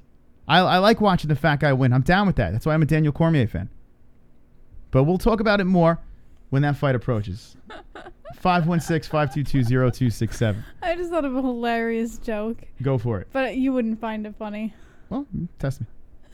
If I just randomly popped off on air and went, Moss, I just want you to know I'm pregnant. Oh, my God. when I was totally serious about it and made it believable. Oh God, I was just. Are you trying to kill me? It's just. You started the show saying you're gonna stab me in the neck, and now you're saying you're pregnant, and it's like, what the holy fuck? It's funny. That's a funny joke, but. Maybe I should have listened to you and not listened. All right. Anyway, 516-522-0267. Oh my God. Listen, boxing's hot right now. People want to talk. Wilder is in the news, and let's get your minds. If you want to keep it going with that, we'll do it. Oh no, caller, you're live with the MMA-Holes. What's your name and what's on your mind? Moss, how many times do I have to fucking tell you not to call me out on the stream? You got all these fucking morons calling in trying to pretend to be me? What the fuck, Moss? What? Hold on. Who is this? Is this supposed to be Drunk Savage? Dana fucking White. Oh, Dana White. Oh, hey, Dana. Yeah, don't Dana White me, motherfucker. What? Oh, my God. Jesus Christ. Are you calling me out now? Damn right I'm calling you out, Moss. Oh! You fucking goof. Holy shit. Well, Dana, I apologize. I mean, I didn't think you were going to get so angry at me. What did I say? I don't need everybody knowing my personal business with Gina. That's between me and her. Well, I mean, listen, you said that she was a bitch, right? What did he say, Jesse? Yeah, he said bitch. Oh, my God. She was a bitch. I gave her $1 million offer when she was only doing those stupid movies. Fucking, hey, wow, nobody went to see that piece of shit. And fucking Fast and Furious, she had 2 fucking lines. Whoa. Jesse, you have anything to say to Dana here? I mean, this is pretty fucked up. He's fired up. Sorry that you seem so offended, Drunk White. Oh, Jesse, my office so talented you could be a ring girl. Oh. Aha! Look at that, Jesse. No, I'm pregnant. I'll get fat too quick. Oh, my God. Oh, boy. Oh, congratulations on your pregnancy. Oh, here we go. Oh, God. It's just too funny. Did she realize that I have an old heart? And my old heart is being worked hard tonight. It's just too funny. Oh, man. Jesus Christ. She puts me through the test, that's for sure. All right, Mom's going to be a papa. Oh, God. That's the funniest thing. I saw someone in the chat says, that's not a joke, Jesse. I saw like someone, it's like, no, why would you do that to him? Because some other woman's probably done that to him. Probably made that joke. I hate to break it to you, Women find Jesse. it incredibly hilarious to joke with their significant other about them being pregnant just to get a reaction. I've had people tell me that they were pregnant. They were probably trying to fuck with me. And I literally was going to jump off like a fucking bridge. I was like, and I was really young at the time. It's not funny. It's never a funny story unless the reaction is the funniest part. That happened to me. It's not funny. It is not so funny. Men who claim to have this huge sense of humor can't take it when a woman says she's pregnant. Hold on, Jesse. I have something to tell you. I have AIDS. Oh, I know. Oh, okay. Yeah. Wonderful. Anyway, Drunk, anything on your mind? Anything else besides? Yeah. So they were talking about Floyd fighting someone from the UFC who you think's going to be. I know Ali's trying to get Khabib in that slot. Oh, that will never happen. Yeah, I'm going with Ali never. Well, not in the MMA, but in a boxing fight. I mean, I still don't think it's going to happen. I mean, he does have that big following now, and he's a pretty big star, and they would follow him wherever he goes. But I just feel that Khabib will finish in the UFC 155 and then just adios. I mean, he wouldn't say adios. I can't see Khabib doing that. But I don't know. Maybe I'm wrong. Jess, what do you think? Sorry, I was sipping on my wine. What are we talking about? What do you think about being pregnant? Spacing out again. Yeah, she's gone. We've lost her. What do you think about Mayweather boxing Khabib? That's so stupid. Well, what do you think? I mean, that's so fucking dumb. There's not even anything to talk about. That's the most ridiculous thing I've ever heard. Whoa, Jesus Christ. Floyd said he wants to fight someone from the UFC in boxing. It's probably going to be Conor. Throwing it out there. It'll be Conor again, for sure. The story is actually, do we have that story? Floyd versus Pacquiao? That's the story. Yes. That's what Floyd already came out. All right, Drunk, hang in. That's why Conor's not fighting January. Yeah, you know Floyd's what? in the mix now. If they box again, I can't see how they would lobby that. Yeah, you can make a fight for anything these days, but I can't see that materializing. My mystic sense doesn't go off for that, but the Pacquiao thing, it does. And now stories are evolving about this Pacquiao situation. It's going to be a mega money fight once again. It was lame the first time, probably lame again, but I think that is where it's at. That's where I would go with my prediction. Well, yeah, that's going to happen first, but he said after that he wants to box someone from the UFC. So he's saying 2 fights, Floyd? Yeah. He said he wants to fight twice in 2020. Wow. We got to get into this story. Jesse, give me this story. Feed me this story. We'll leave drunk on the line. I know you want to pump. We will pump you up. But I want to hear this story while we're actually talking about it. You got it, Jess? Okay, put the weights down. Feed us the story, and we'll pump the air. News us. According to Bleacher Report, TMZ states Floyd Mayweather wants 2 fights in 2020 with Pacquiao rematch and a UFC opponent. Boxing superstar Floyd Mayweather Jr. is reportedly planning to fight twice in 2020 with a rematch against Manny Pacquiao and another crossover bout against... Wait, Manny who? Pacquiao. Pacquiao? That's how it's pronounced. Pacquiao? Pacquiao. Is it Pacquiao? You could say Pacquiao. But who says Pacquiao? Pacquiao. That sounds like a child saying it. Like it sounds like I want to see why Pacquiao. Pacquiao. Am I wrong? How do you say his name? I'm sure it's Pacquiao, but I like saying Pacquiao. Yeah, it's That's how I've always said Listen, it. it's Pacquiao when I say Pacquiao. Pacquiao? It's like Pacquiao. It's like you're saying, I'm hurt in the middle of saying his name. Pacquiao. Pacquiao. Pacquiao. Pacquiao now. Pacquiao. Pacquiao now. Pour 5 rights on Pacquiao, please. Pacquiao. All right. Continue the story and say Pacquiao. That's how you know we're big boxing fans over here. Pacquiao is coming back. All right. As I was saying, Moss, TMZ Sports reported Saturday that Mayweather feels the time is right for a second clash with the Pac-Man after their hyped first encounter fell flat in 2015. Conor McGregor, who defeated in 2017, and Khabib Nurmagomedov are among the options for the UFC foe inside a boxing ring. All plans are very fluid, but the former 5-division world champion would prefer to fight in May and September, with the latter event potentially taking place at Allegiant Stadium per TMZ. That's the future home of the Las Vegas Raiders when the venue set open in time for the 2020 NFL season. The report comes shortly after Mayweather, who's currently in his 3rd retirement, said he was done fighting for good. He said, quote, "I've got calls to get back in the ring, but my health is my wealth. Boxing is a very, very brutal sport. In the last few years, a lot of fighters have died inside the squared circle." He added, "You have got to know when to hang it up. I had a great career." Okay, so there's the article. So, I mean, yeah, that will be the next fight. Maybe the guy never retires. Maybe he just keeps bouncing back and forth until he's in his 70s. Who knows? He loves that money. I don't think there's any time. Them bills on the strip clubs. Yeah, he's gotta pay the bills. I don't know, but all right. So what do you think about that, Drunk? So you saying 2 more fights? That's what he said. He wanted. Okay. And it's gonna be Pacquiao and someone from the UFC. I just want to know who you thought it was gonna be. So I guess a lot could happen between a Pacquiao fight and if he fights again. You know, like if after a Pacquiao fight, things could materialize. If Conor gets a win in the UFC, if he does get that Cowboy Cerrone fight, which god damn it, I don't know what the fuck's going on. Now you have this February event. I'm bummed about the January event being pushed off, but it looks like they want to really put something mega together in February. So who knows?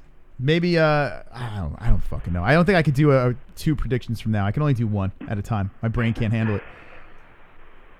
All right. Yeah. Okay.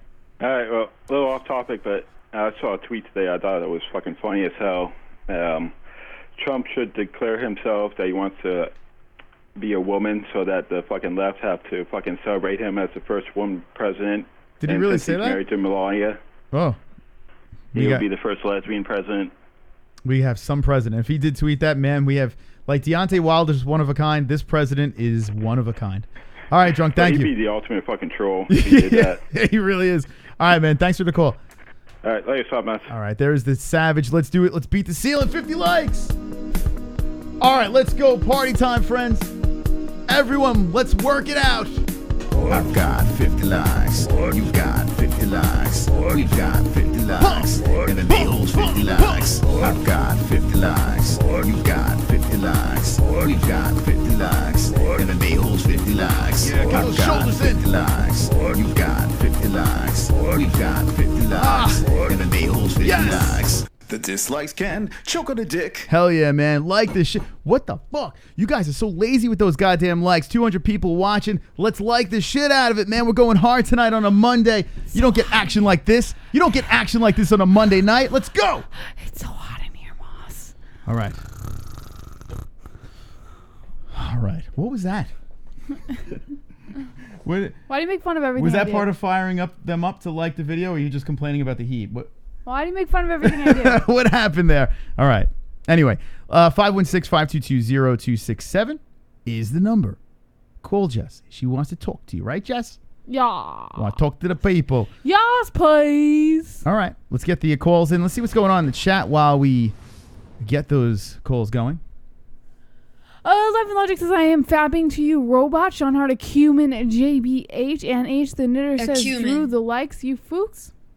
Technically, this is my Friday, says Boss Kogar. And 732, you're live with the MMA-Holes. What's your name and what is on your mind? What's up? It's been a while because I've been trying to call in for. What's up, Justin? About 20 minutes. Justin, what's going on, man? You all right? Nah, yeah, so. Wait, hold on. Hold that thought. Chat. You got super chat. Get your thought. Your thought. President Trump is a proud male lesbian. What? He's a proud male lesbian. All right. All right. So Justin Jr. live in the MMA Holes. The young Ariel Helwani here on the show. It's a pleasure to have you back. What's on your mind, man? I didn't really think of it or take any notes this time. It's okay. What do you think? What do you think about the Deontay Wilder fight? What do you think about that? Did you see it? I said that last time I called in. All right. I'm an idiot. All right. Are you okay, Justin? I mean, you sound a little down. No, I'm fine. I think you're the type of person though that is chill, right? You like to just keep it cool. You're not a very excitable person, right? Yeah. Yeah. Like give me your excited voice. Like you're really like you just won the lottery voice. Oh, you can't play you. Your parents won the lottery. I don't have one. You don't have what? Parents? God, this phone sucks. All right. Oh, he can't hear us. Oh, you can't hear us? I'm going to see y'all later. All right, man. Get out of here. 516-522-0226. He couldn't hear us. Well, yeah, poor guy. He's a nice kid. He's just like, I don't know what he doesn't have. A lottery ticket or parents. I don't know. 516-522-0267. Call us. We're lonely over here. We want to hear your voices. We want to know what you think. Maybe some Nick Diaz conversation. Deontay Wilder, what you doing for Thanksgiving. Floyd Mayweather coming back and fighting. Crossover UFC time. This can't be Kevin from Chicago, is it? Tell me you didn't just say that. Oh, no. What's going on, Kevin? Tell me. You guys, listen up. You don't tell me you're buying into this Deontay Wilder hype. You guys realize that he was fighting a 40-year-old. Mm-hmm. That's in Cuban years. He might as well be 48. Okay. Well, Who knows how old he is? In fairness, Yoel Romero, DC, like you could name a million fighters who have reached their peak in age and are still performing very well. Yeah, Yoel Romero hasn't won a fight in how long? He got beat by Costa. He's another older. Daniel Cormier just got knocked out. Right, but even if he loses, his performance is still good. But I mean, hold on a second. He fought Tyson Fury before this. I mean, like Tyson Fury is a legit beast. You don't think that? You think he's a scrub? He didn't beat Tyson Fury, and Tyson Fury was coming off the couch. Mm-hmm. Tyson Fury was coming off an alcohol binge, a drug binge. He was 350 pounds. His first fight back, he was fighting Deontay Wilder. What happened? He boxed him up for 10 rounds. He won 10 rounds out of 2. Okay. The only 2 rounds he lost, he got knocked down. He got back up. If you go and watch Luis Ortiz's fight against Travis Kaufman and Christian Hammer, does that look like a championship level fighter in those 2 fights? Of anyone with an inkling of boxing knowledge would say, no, that dude's not championship material. He's old. He's past his prime. Deontay Wilder had a good game plan. Luis Ortiz showing that 40-year-old chin and that 40-year-old conditioning, and that's what boxing does. That's what they knew was a favorable matchup. They're not going to risk that Tyson Fury rematch. Mm-hmm. They stuck him in there against some dude, Dominic Breazeale. Got knocked out. She had no business being in there, and they stuck him in there with the 40-year-old Luis Ortiz, and he got knocked out. All right. So my question That's then: who is the heavyweight guy right now? Who is the guy that you're like, yeah, this is the dude? there's a bunch of young contenders that he could have stepped in the fight. Filip Hrgovic, Adam Kalnowski, Joseph Parker, Joseph Dubois. Hold on, let me write these guys down. Hold on, what's their names? I want to make sure. Adam Kalnowski. How do you spell that? Philip? Okay. Philip what? Filip. Okay. Oh, F-I. Okay. Jesse's going to write this down. Okay, yeah. Look them up. I want to look them up. Rankings out there. Because here's the thing. Look up the rankings. I'm going to legit do this. I'm going to have these fighters. I'm going to have these fighters on my table over here. And I want to see when their fights come up, I want to see if they are better than Wilder, Fury, Joshua. You know, I want to see Ortiz. I want to see if they're that much better. Because honestly, right now, you got like the big three. You got the Joshua. Well, now you got Ruiz too. You think Ruiz is any good? Well, I mean, that's what they're saying. They're saying, what's his name? It was just the big three: Tyson Fury, Joshua, and Wilder. Then all of a sudden, Ruiz gets a shot, and now it's the big four. Now Ruiz knocked out the hype job. Mm-hmm. This is how boxing is. They build up these hype jobs. They never get their opportunities. They pick and choose. They try to build these fights, these glorified can crushers. The first time they face a legit fighter, they get exposed. There's a bunch of young contenders that Deontay Wilder could have fought. Instead, he picks the 40-year-old, washed-up Luis Ortiz. Well, it is a little curious. If you go and watch Luis Ortiz's previous fights against Travis Kaufman, a bum, and Christian Hammer, another bum, that dude is not championship material. Well, Travis Kaufman he's 32-3, and listen, these stats in boxing, we've seen it before. They have been padded, so I'm not gonna say that's a fantastic record. And yeah, Christian Hammer 24-6 after his fight. So these look like tune-up fights to lobby for that Wilder rematch. It looks like they threw some people at him and said, "Okay, you win these fights, we'll throw you a rematch. We'll get you paid again.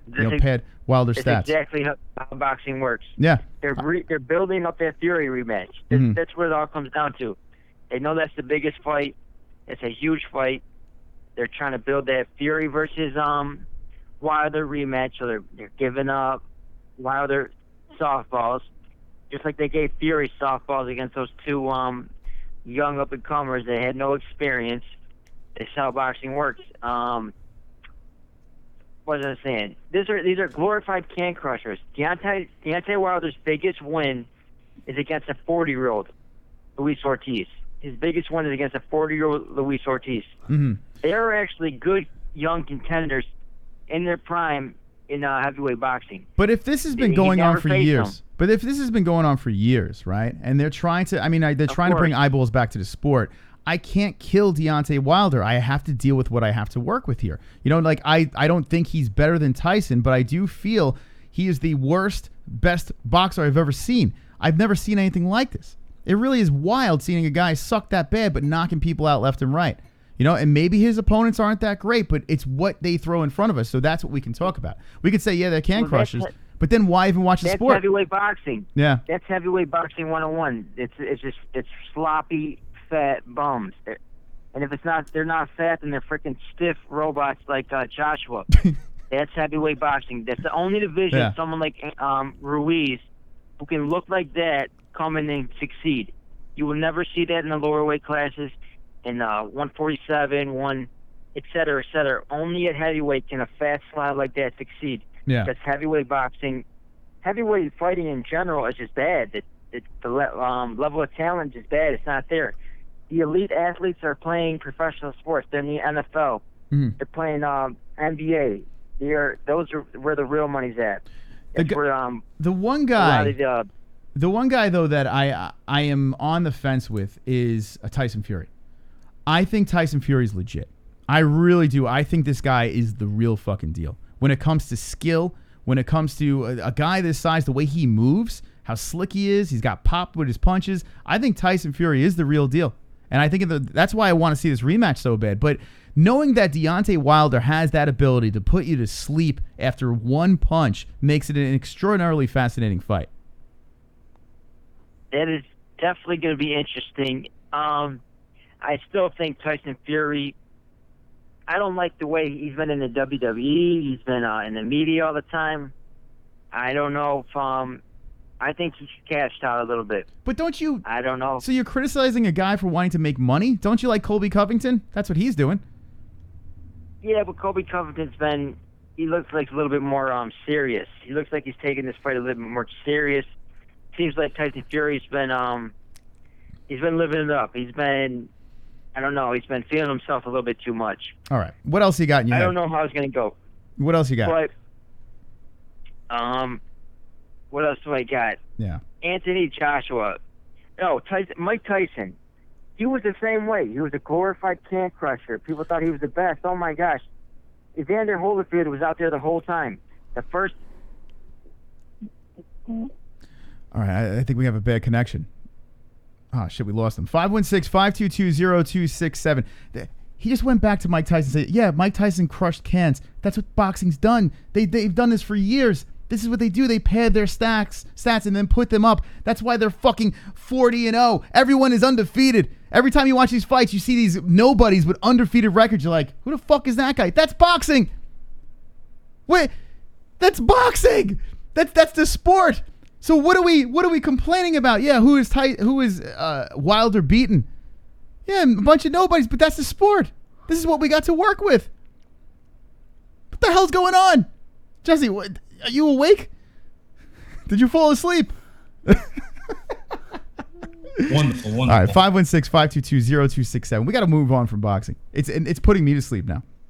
I like hearing your thoughts and everything like that, but it's. I feel like we're chasing our tails here. Talk to me about Nick Diaz. Talk to me about UFC 246. Talk to me about anything you'd like to talk about. We're going to go over to the UFC website. We're going to go to their events. There's some upcoming fights. We can jump into some more stories. 732, you're live with the MMA-Holes. What's your name and what's on your mind? Yeah, I don't think that Kevin knows what he's talking about because, first of all, I sound a little down because, it's kind of late here Monday, but, Luis Ortiz is the boogeyman of the heavyweight division. Okay. Everybody's scared to fight him, and he said those quote-unquote low-level guys, those are top-ranked guys. It's just that you're too focused on MMA. Mm-hmm. You don't know boxing. Those are top-ranked guys right there, but yeah, boogeyman of the heavyweight division, Anthony Joshua turned down $50 million to fight him. Tyson Ortiz, you could say, was kind of scared to fight him. Mm-hmm. And talk to me now. Listen, you're saying he's the real deal, this guy Ortiz, and our previous caller said no, he's a bum, he's a scrub. Tell me why he's not a scrub. Did you see the fight? Deontay Wilder only needs one shot to put people out. But did you see the fight? Oh, Ortiz was countering effectively, and you know what Deontay Wilder does? Every time Deontay throws the jab, he sets it up to land the right hand. That's right. Luis Ortiz was catching the left hand to dismiss the right hand of Deontay Wilder. The one time you saw him not do that, Luis Ortiz got knocked out. I love this show. Okay. I'm about to go to bed. I love this show, everybody, but Kevin, you watch MMA. All right, peace. All right, take care. Yeah. Bye. He's so cute. He's probably going to get in trouble by his parents, so he's whispering. Yeah, he's got to go to bed. Jesus Christ. He's adorable. 516-522-0266. We got to start the shows earlier so he can call in. He's great. The kid is knowledgeable. Fucking kid's young and he's knowledgeable. Cute. He knows more about boxing than I know. Kid's talking and he's preaching to us he's here. He's like whispering to us so he can get in trouble. Oh, here we go. The calls are coming in like cray-cray. Let's see what we got over here. 405, you're live with the MMA-Holes. What's your name and what is on your mind? Jesus fucking Christ. What's going on? Goddamn. I'm fucking late to the goddamn show. How dare you? I click on, and the first person I fucking hear is Kevin. Oof. Sorry. And suicidal thoughts immediately run through my fucking head. Oh, don't do that. Man. All right, well, what do you got? Jesus. I don't know. I lost track of what I was going to talk about because I'm still trying not to kill myself. All right, listen, don't kill yourself. And when you know what you got on your mind, call back. 516-522-0267. That's Chrome to you don't. Good night, Justin. Take care. Don't get in trouble by your parents. 516-522-0267. Ross, he said good night. Say good night to him. Good night, Justin. Thanks for the call. Man. All right, we got 28 minutes left in the show. Keep calling in. We want to talk to you guys. We got some more stories to get to. We'll get to those as well. All right, here we go. 917 live with the MMA-Holes. What is your name and what is on your minds? Hi there. Has everything to do with the boxing. Okay. One, Kevin was okay for a certain point, but then he proved to be clueless. All right, help us out here. Concerning Wilder, he's got a punch. And when you go in against a 40-year-old, you know, by the time you get into the 5th, 6th, 7th round, your reflexes slow down. You put Wilder against anybody that knows how to box, they're going to be able to take him apart. Mm-hmm. Yeah, I mean, it's just very simple. You look at what was being done to him in the last fight. I mean, he was getting owned. I had him, and I was looking at the judges too. They were all on the same page. This man was losing that fight. Now, he had a lot left in the fight. I mean, it was only a little over halfway through when Wilder landed that punch. Who knows? Maybe the old man would have lost some steam. But he was winning. He was clearly winning that fight. But at 40 years old, you know, you're going to have 5, 6 rounds in you. That's about it. I mean, you know, you can't. The other thing is you can't do a comparison with Tyson. Mm-hmm. You know, if you take a look at Tyson in his prime, he had proper head movement. He could move his feet. You would be able to land a punch in on him. Yeah. Okay, and Tyson was not a power puncher. He hit you with combinations. He did not, you know, put you to sleep like a George Foreman could. Mm-hmm. But as far as Deontay Wilder, he's got a hell of a shot. If you can avoid that, dance around. Put it this way: if you were to deal with a Larry Holmes type, you know, or an Ali type, you know, somebody that actually knew how to move around, knew how to, you know, slip the punches, they would take him out. You know, you just have to avoid that one big shot. If you take a look at a boxer from the 70s, Ernie Shavers. Mm-hmm. I mean, Shavers could knock out a mule with his punch, but at the same time, if you could avoid that, you could beat him. I mean, Jerry Quarry knocked him out in the first round. You know, look at what happened when he fought Larry Holmes. You know, yeah, he tagged Holmes, you know, quite well, but Holmes won the fight because, you know, a boxer will always take out a puncher. Yeah. Or usually, if you're dealing with somebody that has age to him, different story. What do you think about the What do you think about the rematch with Fury and Wilder? How do you think that's going to go down? Fury's going to take him apart. He's got too much of a reach. He legitimately can box. If you take a look at him, how is a guy 6'9" with an 85-inch reach? How can he move the way that he moves? Mm-hmm. And one thing Kevin brought up, and it's a legit point, Fury came off the couch suffering from depression, 350 pounds, you know, and it's just like he did that. He went 12 rounds, and, you know, and Wilder, the heavyweight champion, couldn't take him out. He tagged him, and he tagged him good, but he tagged him in the 12th round. It's ridiculous. I mean, Fury won 10 out of the 12 rounds. Well, I don't know how they came up with the draw. Yeah, I mean, listen, I'm looking forward to this fight, this rematch. I really am. Even if boxing is trying to finagle us to get more excited, it worked. It completely worked for me.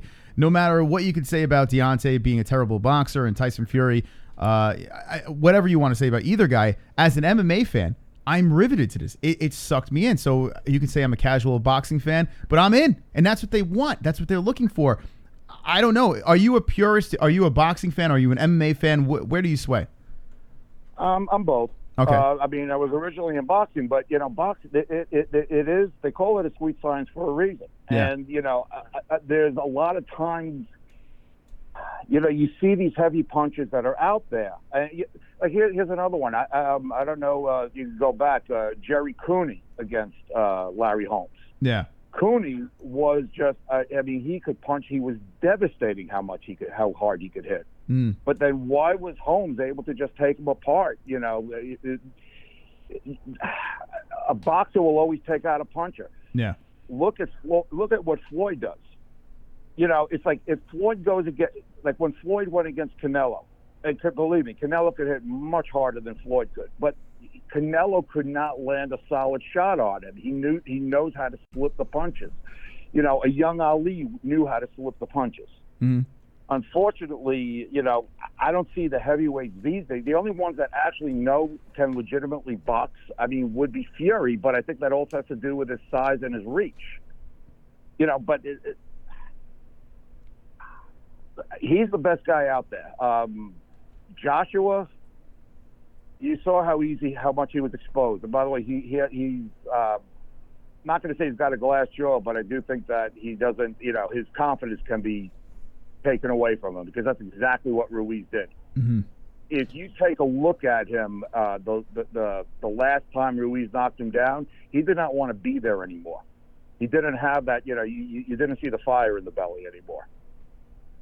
No, I hear you. I hear what you're saying. Listen, I think it's fascinating. I think where the heavyweight division is right now, they're in a good spot. Finally, we're talking about it again. I was not talking about the heavyweight division 5 years ago. I wasn't talking about it. I didn't give two shits. I really didn't care. Now I care. They did what they had to do to put these athletes in front of our face. They showcased them. They put them in the right spot. Now we got some interesting fights.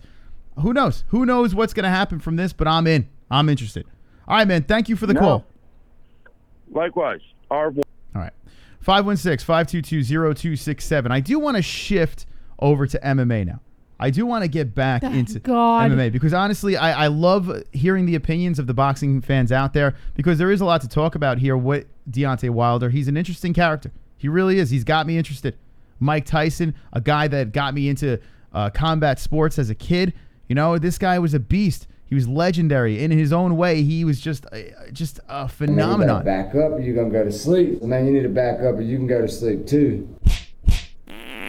Roberto! Anthony Joshua had all the belts except the WBC that Wilder had. Ruiz ruined a huge fight.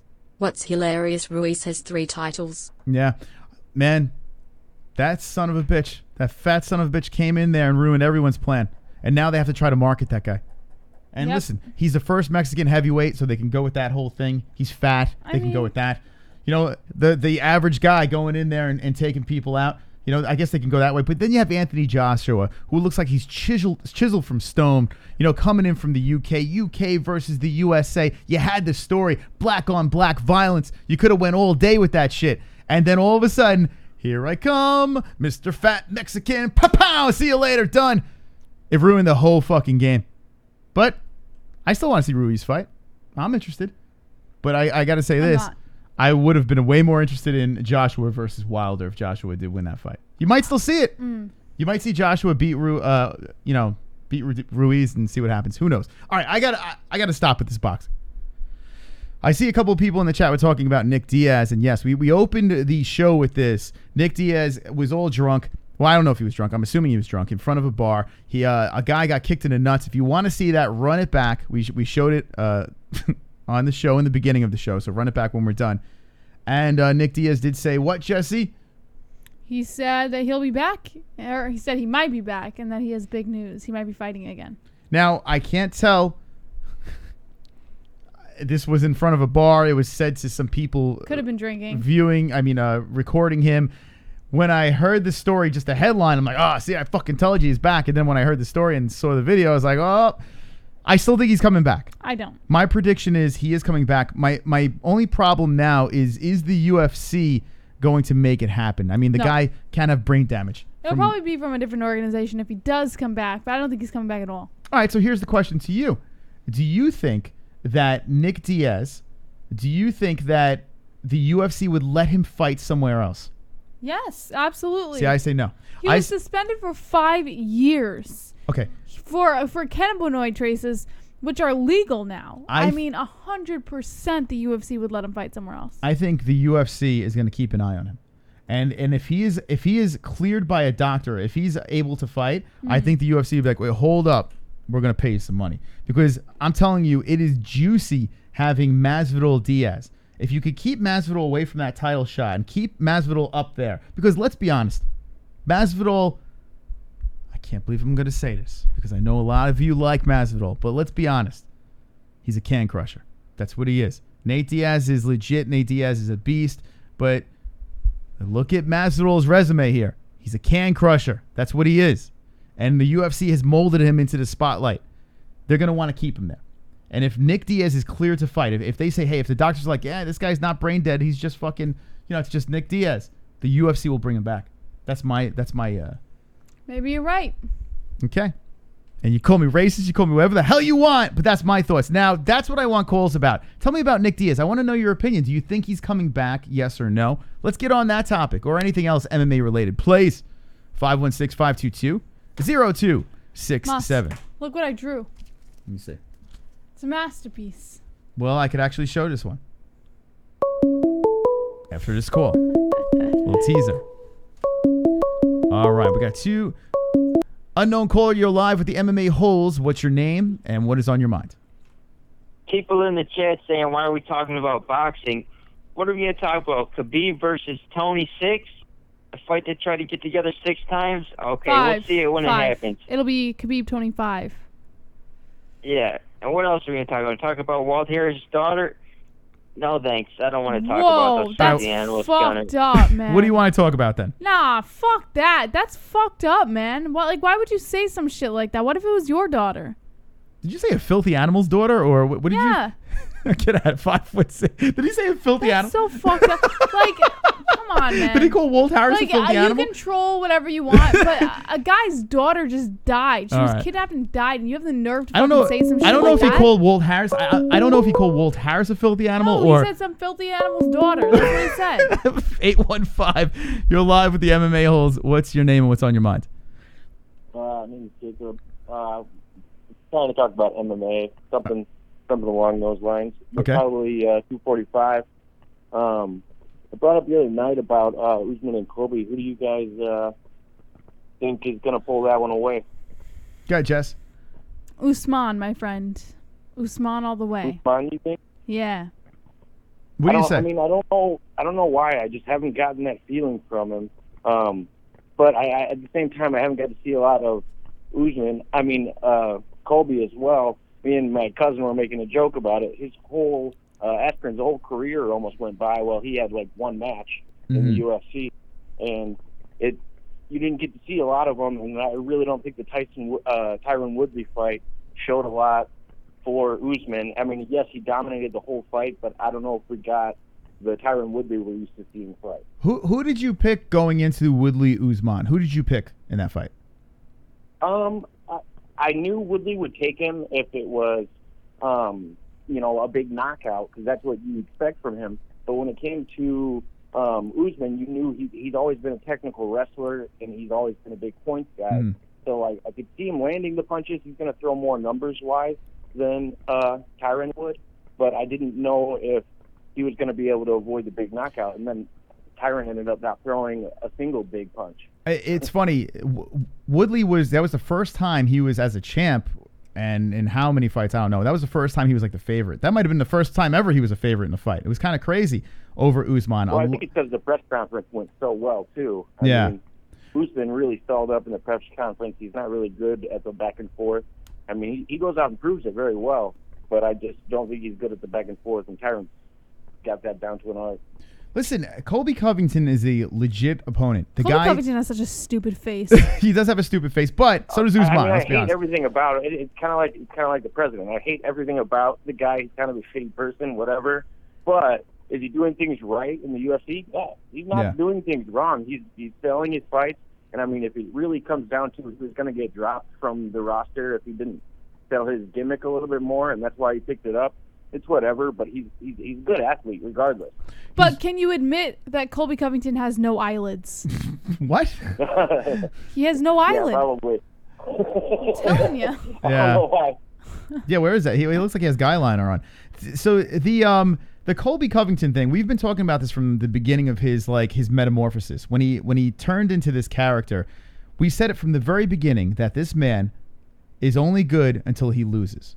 And if he keeps winning, there is nothing anyone can say about this guy. This guy can keep on going in the upright direction. I fear for him and his fans in this fight, because if we have a focused Usman and Colby's not in his head, I really think it's going to be a long night for Covington here. I mean, he is fighting a man that's never lost in the UFC, a guy that knows how to dominate a fight. The question is, can he dominate a fight with a strap around his waist? You know, that belt gets a little heavy sometimes. The pressure of a title fight, the pressure of shutting Colby Covington up, I think that is the story. It's not about who is better in this fight. Can Usman get past that? I think what's cool about his ruse is he can actually play this a little bit. I mean, then he just blames it on the judges. Oh, that's fake news. I won by numbers. All you have to do it. I mean, it could be a game that follows his gimmick even more. I mean, he doesn't actually have to accept the loss. Mm-hmm. Yeah, it's true. All right, man. Thanks for the call. Thanks. There he goes. So he's making his points over there. But I think that's the story. I think now that was a good call. Yeah, he did good. Brought it back to MMA. Here's the thing, guys. Colby Covington is a live dog in this fight. I don't know what the lines are yet. Actually, let's go to the Tapology. BetDSI is refreshing, so shout out to BetDSI, but they got something going on right now where we're trying to get find out, you know, what the lines are for these fights. UFC 245. Okay. And we'll open up the lines again in a second. Got Colby Covington versus Kamaru Usman, and I'm assuming he's the underdog in this. Do they have any lines on this? No. Can you do me a favor, Jess? Can you look at the lines? Just look up UFC 245 betting lines. I'm curious where it was. I wish BetDSI. I don't know. Let's refresh this shit. I got you, Moss. Their boxing's fine. Every other sport's fine on BetDSI, and we love them. We'll be placing a bet for shizzle. Here we go. Colby Covington. Well, which one do you want it from? Let's see. BetDSI is not on here. Actually, it is. Sportsbook. Colby Covington is plus 140. Kamaru Usman at minus 170. Okay, so that makes sense. I completely understand that Colby Covington is an underdog in this fight. If you are a Covington fan, might be time to place that bet. You can go to sleep. Man, you need to back up, or you can go to sleep too. Vlad. Colby appeals to all the low IQ inbred white trash rednecks. The man admittedly didn't vote for Trump yet got all the dummies to buy into his character. I hope Ali puts a bullet in him. Oh, shit. Very damn. true, Vlad. Very true. Vlad shot fires. Thank you for the donation. And damn it. All right, so here's our poll. Here's our community poll over here. And you can get your votes in on the community section of the MMA Holes. And 57% say Colby Covington. Yeah. I'm not surprised because he's that character. You know, he's got that gimmick going, and people are liking it. Also, you got a guy in Kamaru Usman that people just don't like. You know, people want to see him lose. Kind of like Tyron Woodley. Mm-hmm. Tyron Woodley was very good at what he did, but people wanted to see him lose. Same thing with Usman. You know, I'm gonna go Usman. Listen. I feel Usman's gonna win, but there is a part of me that wants to see Colby Covington win because it is kind of funny. You know, it is funny, but I don't think that's gonna happen. I think the Nigerian Nightmare is going to BBC him. He is going to show that he is the superior grappler. He will turn Colby to the fence, and he's going to out-grapple him. I'm telling you right now. It's going to happen. Or if this stays on the feet, that pillow hand fighting of Colby, I don't see that. I think Usman's got heavier hands. I really do believe he has heavier hands in the exchange. But the question is this. The belt around his waist, the pressure of being the champion, the words by Colby Covington, did they seep through the skull? Is that going to get him? Or the pressure of all the people that hate Colby Covington on his shoulders? This man has to shut this other man up. We've seen fighters try to shut people up. Jose Aldo trying to shut up Conor McGregor, and all his fans and all the haters were like, shut this guy up. Yeah. And what happens 13 seconds later? He's fucking singing to the birds. Yeah. It could happen. It's so cute when you talk about MMA. I love it. I love the sport. All right, let's open up the phone lines. 516-522-0267. Let's hear what the people have to say. Let's hear it. Let's see what they have to say. I want to know. Chat room, what do you got? Trippa Snippa says the guy on the mic is dribbling. No, I got no basketball here. I don't know what you're talking about. Unknown caller live. What's your name? What's on your minds? Yo, Sean Savage. What's up, Welcome back.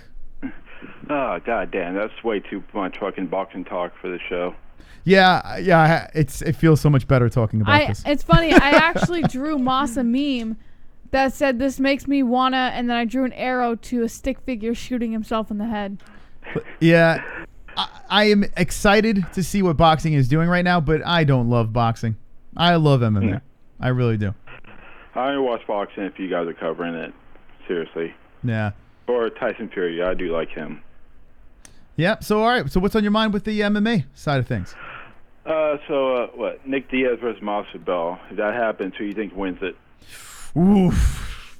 You know, I was in the shower. My penis was out and everything. Right? The whole thing. Ooh, yummy. The whole thing was out. Drunk says yummy too. This is wonderful. Wonderful. And I was actually thinking about that. I'm like, fuck, how do I go with this thing? My penis was out. I don't know how do you make a pick here? You got a guy that's active and you got a guy that hasn't fought in how many years? Suspended for 5.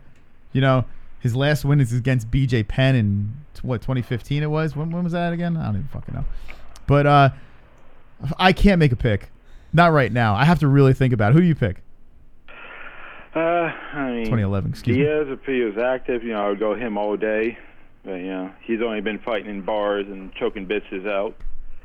So, that alcohol kind of takes a toll on you. Yeah. But, anything could happen if he's motivated enough and, keeps it standing. I mean, wrestlers are already fucking Diaz's fucking bane.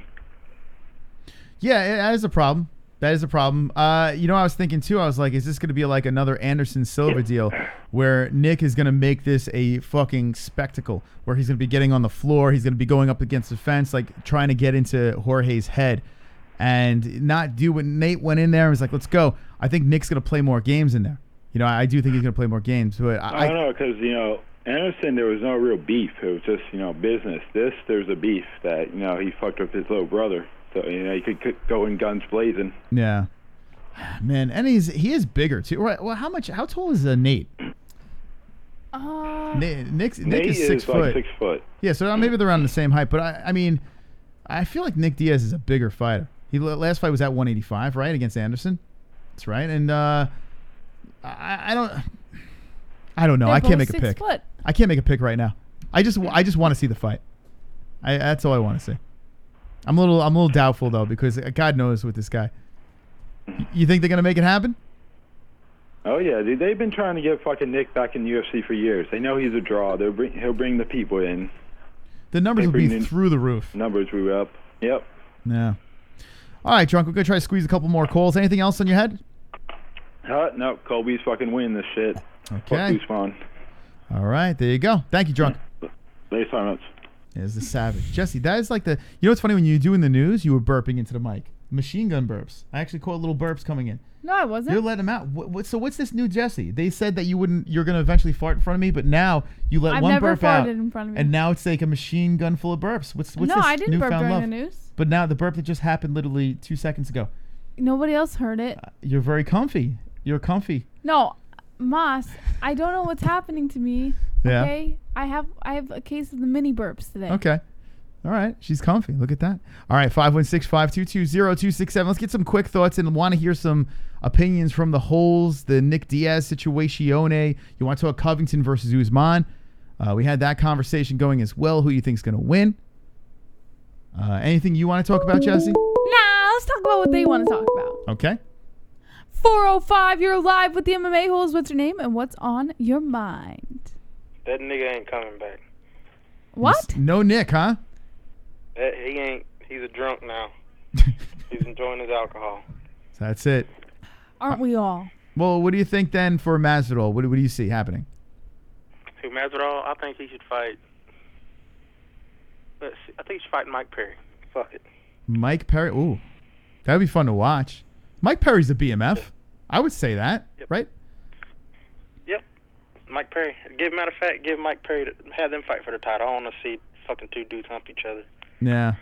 Well, Mike Perry's got to rattle off a couple of wins, and fuck it. It don't matter. We don't need that. No. Shit. Fuck it. It's a freak show. It's already a freak show. Well, what do you think about Joanna talking about BMF bullshit, like a female BMF? Who, her? Yeah, the boogie woman. What is she the baddest at? Didn't she get knocked out by the nicest fighter there was?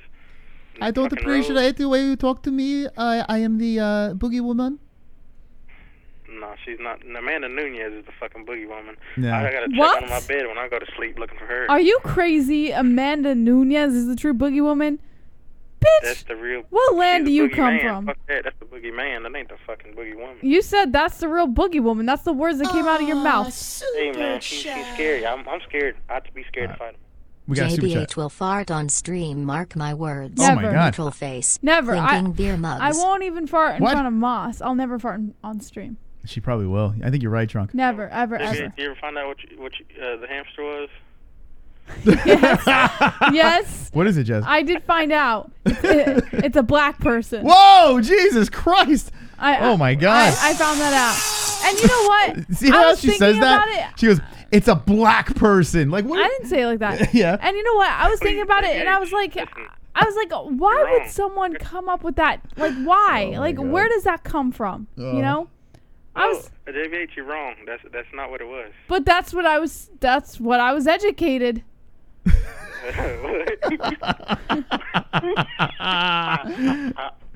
Yeah. Chrome, what is it? Oh man, you went to public school, definitely. Listen, that's what I was told, so I have to go with it. Yeah. All right, he hung up on you. He didn't like it. Yeah. That's what I was told. You know what happened? Justin Jr.'s mom came in while Chrome was on the phone. He's like, "Oh shit, I gotta get off the phone. It's past my bedtime." All right, it still doesn't make any sense though. Whatever. Listen, here's the deal. Let's get fucking quick calls in. We only have 2 minutes and 50 seconds in. 516-522-0267. Rapid fire. Call us. Get your points in. Let's go. NH Rapid Fire. What's on your mind? Hey, Chris. Hey, Jesse. And what's going on? What's going on? Are you talking about Nick? Yes, I would love to see Nick fight again. That would be so awesome. All right, Nick Diaz, you want to see it happen versus Jorge? Yeah, that would be good. All That'd be a right. good fight. Who wins? Gee, that would be kind of hard to call.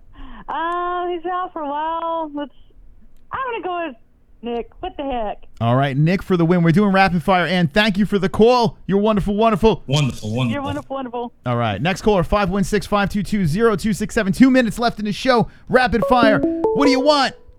832, you're live with the MMA-Holes Rapid Fire. What's your name? What's on your mind? Yeah, tell KFC to stick to wrestling. He knows shit all about boxing. All right, thank you. 516-522-0267. What is on your mind? Under 2 minutes left in the show. What a rapid fire rounds of calls. We need to know what you think. Nick Diaz coming back. Covington Usman. Oh my God, so many things to talk about. And right now, we have 43% to 57%. Unknown caller, you're live with the MMA-Holes Rapid Fire. Epstein didn't kill himself. Fuck you, Kevin. That's Oh my God. 516-522-0267. Epstein did not kill Did I himself. do it right, Moss? Did I say it right? Sort of. You're live with the MMA-Holes Rapid Fire. Well, luckily we knew who that was. Oh, So what's the right way to say it? Name, what's on their mind. But it's the same people calling now. Rapid Fire, what's your name? What's on your mind? If you know who they are, you could say who it is. Under a minute left in the show. Rapid that fire went calls. by fast. Listen, it's rapid fire. Rapid fire. 516-522-0267. I got it. Unknown caller, you're live with the MMA-Holes Rapid Fire. What's your name? What's on your mind? Fuck you, Kevin. All right, great. 516-522-0267. Fuck you, Kevin. There's the number. If you want to call in and just say fuck you to Kevin, that's fine. Or fuck you to someone else in the community, to us. Nick Diaz. Tyson Fury. Knock yourself out. All right, it's probably the last call over here. Here we go, Jesse, take it. 4 or 5, you're live with the MMA-Holes Rapid Fire. What's on your name? What's on your mind? What's on your name? Little hamster, you. All right, one more. 516-522-0267. One more call. Let's go. I think we just got called a hamster. Called me a hamster. Well, you do look like a hamster a little bit. You have a hamster face. I had the teeth for it. Yeah. Kind of rodent-esque. All right. Well, that's it. Okay. Time's up. That was fun. Thank you to this community. We fucking love you guys and gals. We really do. I was thinking about it today. I was saying I'm so thankful. Thanksgiving's right around the corner. It's on Thursday. And I am incredibly thankful for these people that keep us alive and going on YouTube, on the internet. So to each and every one of you, wonderful, wonderful. Wonderful, wonderful. Jesse, last words to the peeps. Don't be an a-hole. Be an MMA hole. And like and like this video. Jesse, if you fucking mute me ever again on this show, you don't mute. You touch your dial. I touch my dial. No, your job is to look pretty and say what's on your mind. You're not supposed to. You're not supposed to touch my volume dial ever again. Don't ever want to do that again. Like this video immediately, please. I mean, for fuck's sake. 152 people here and only 120 likes.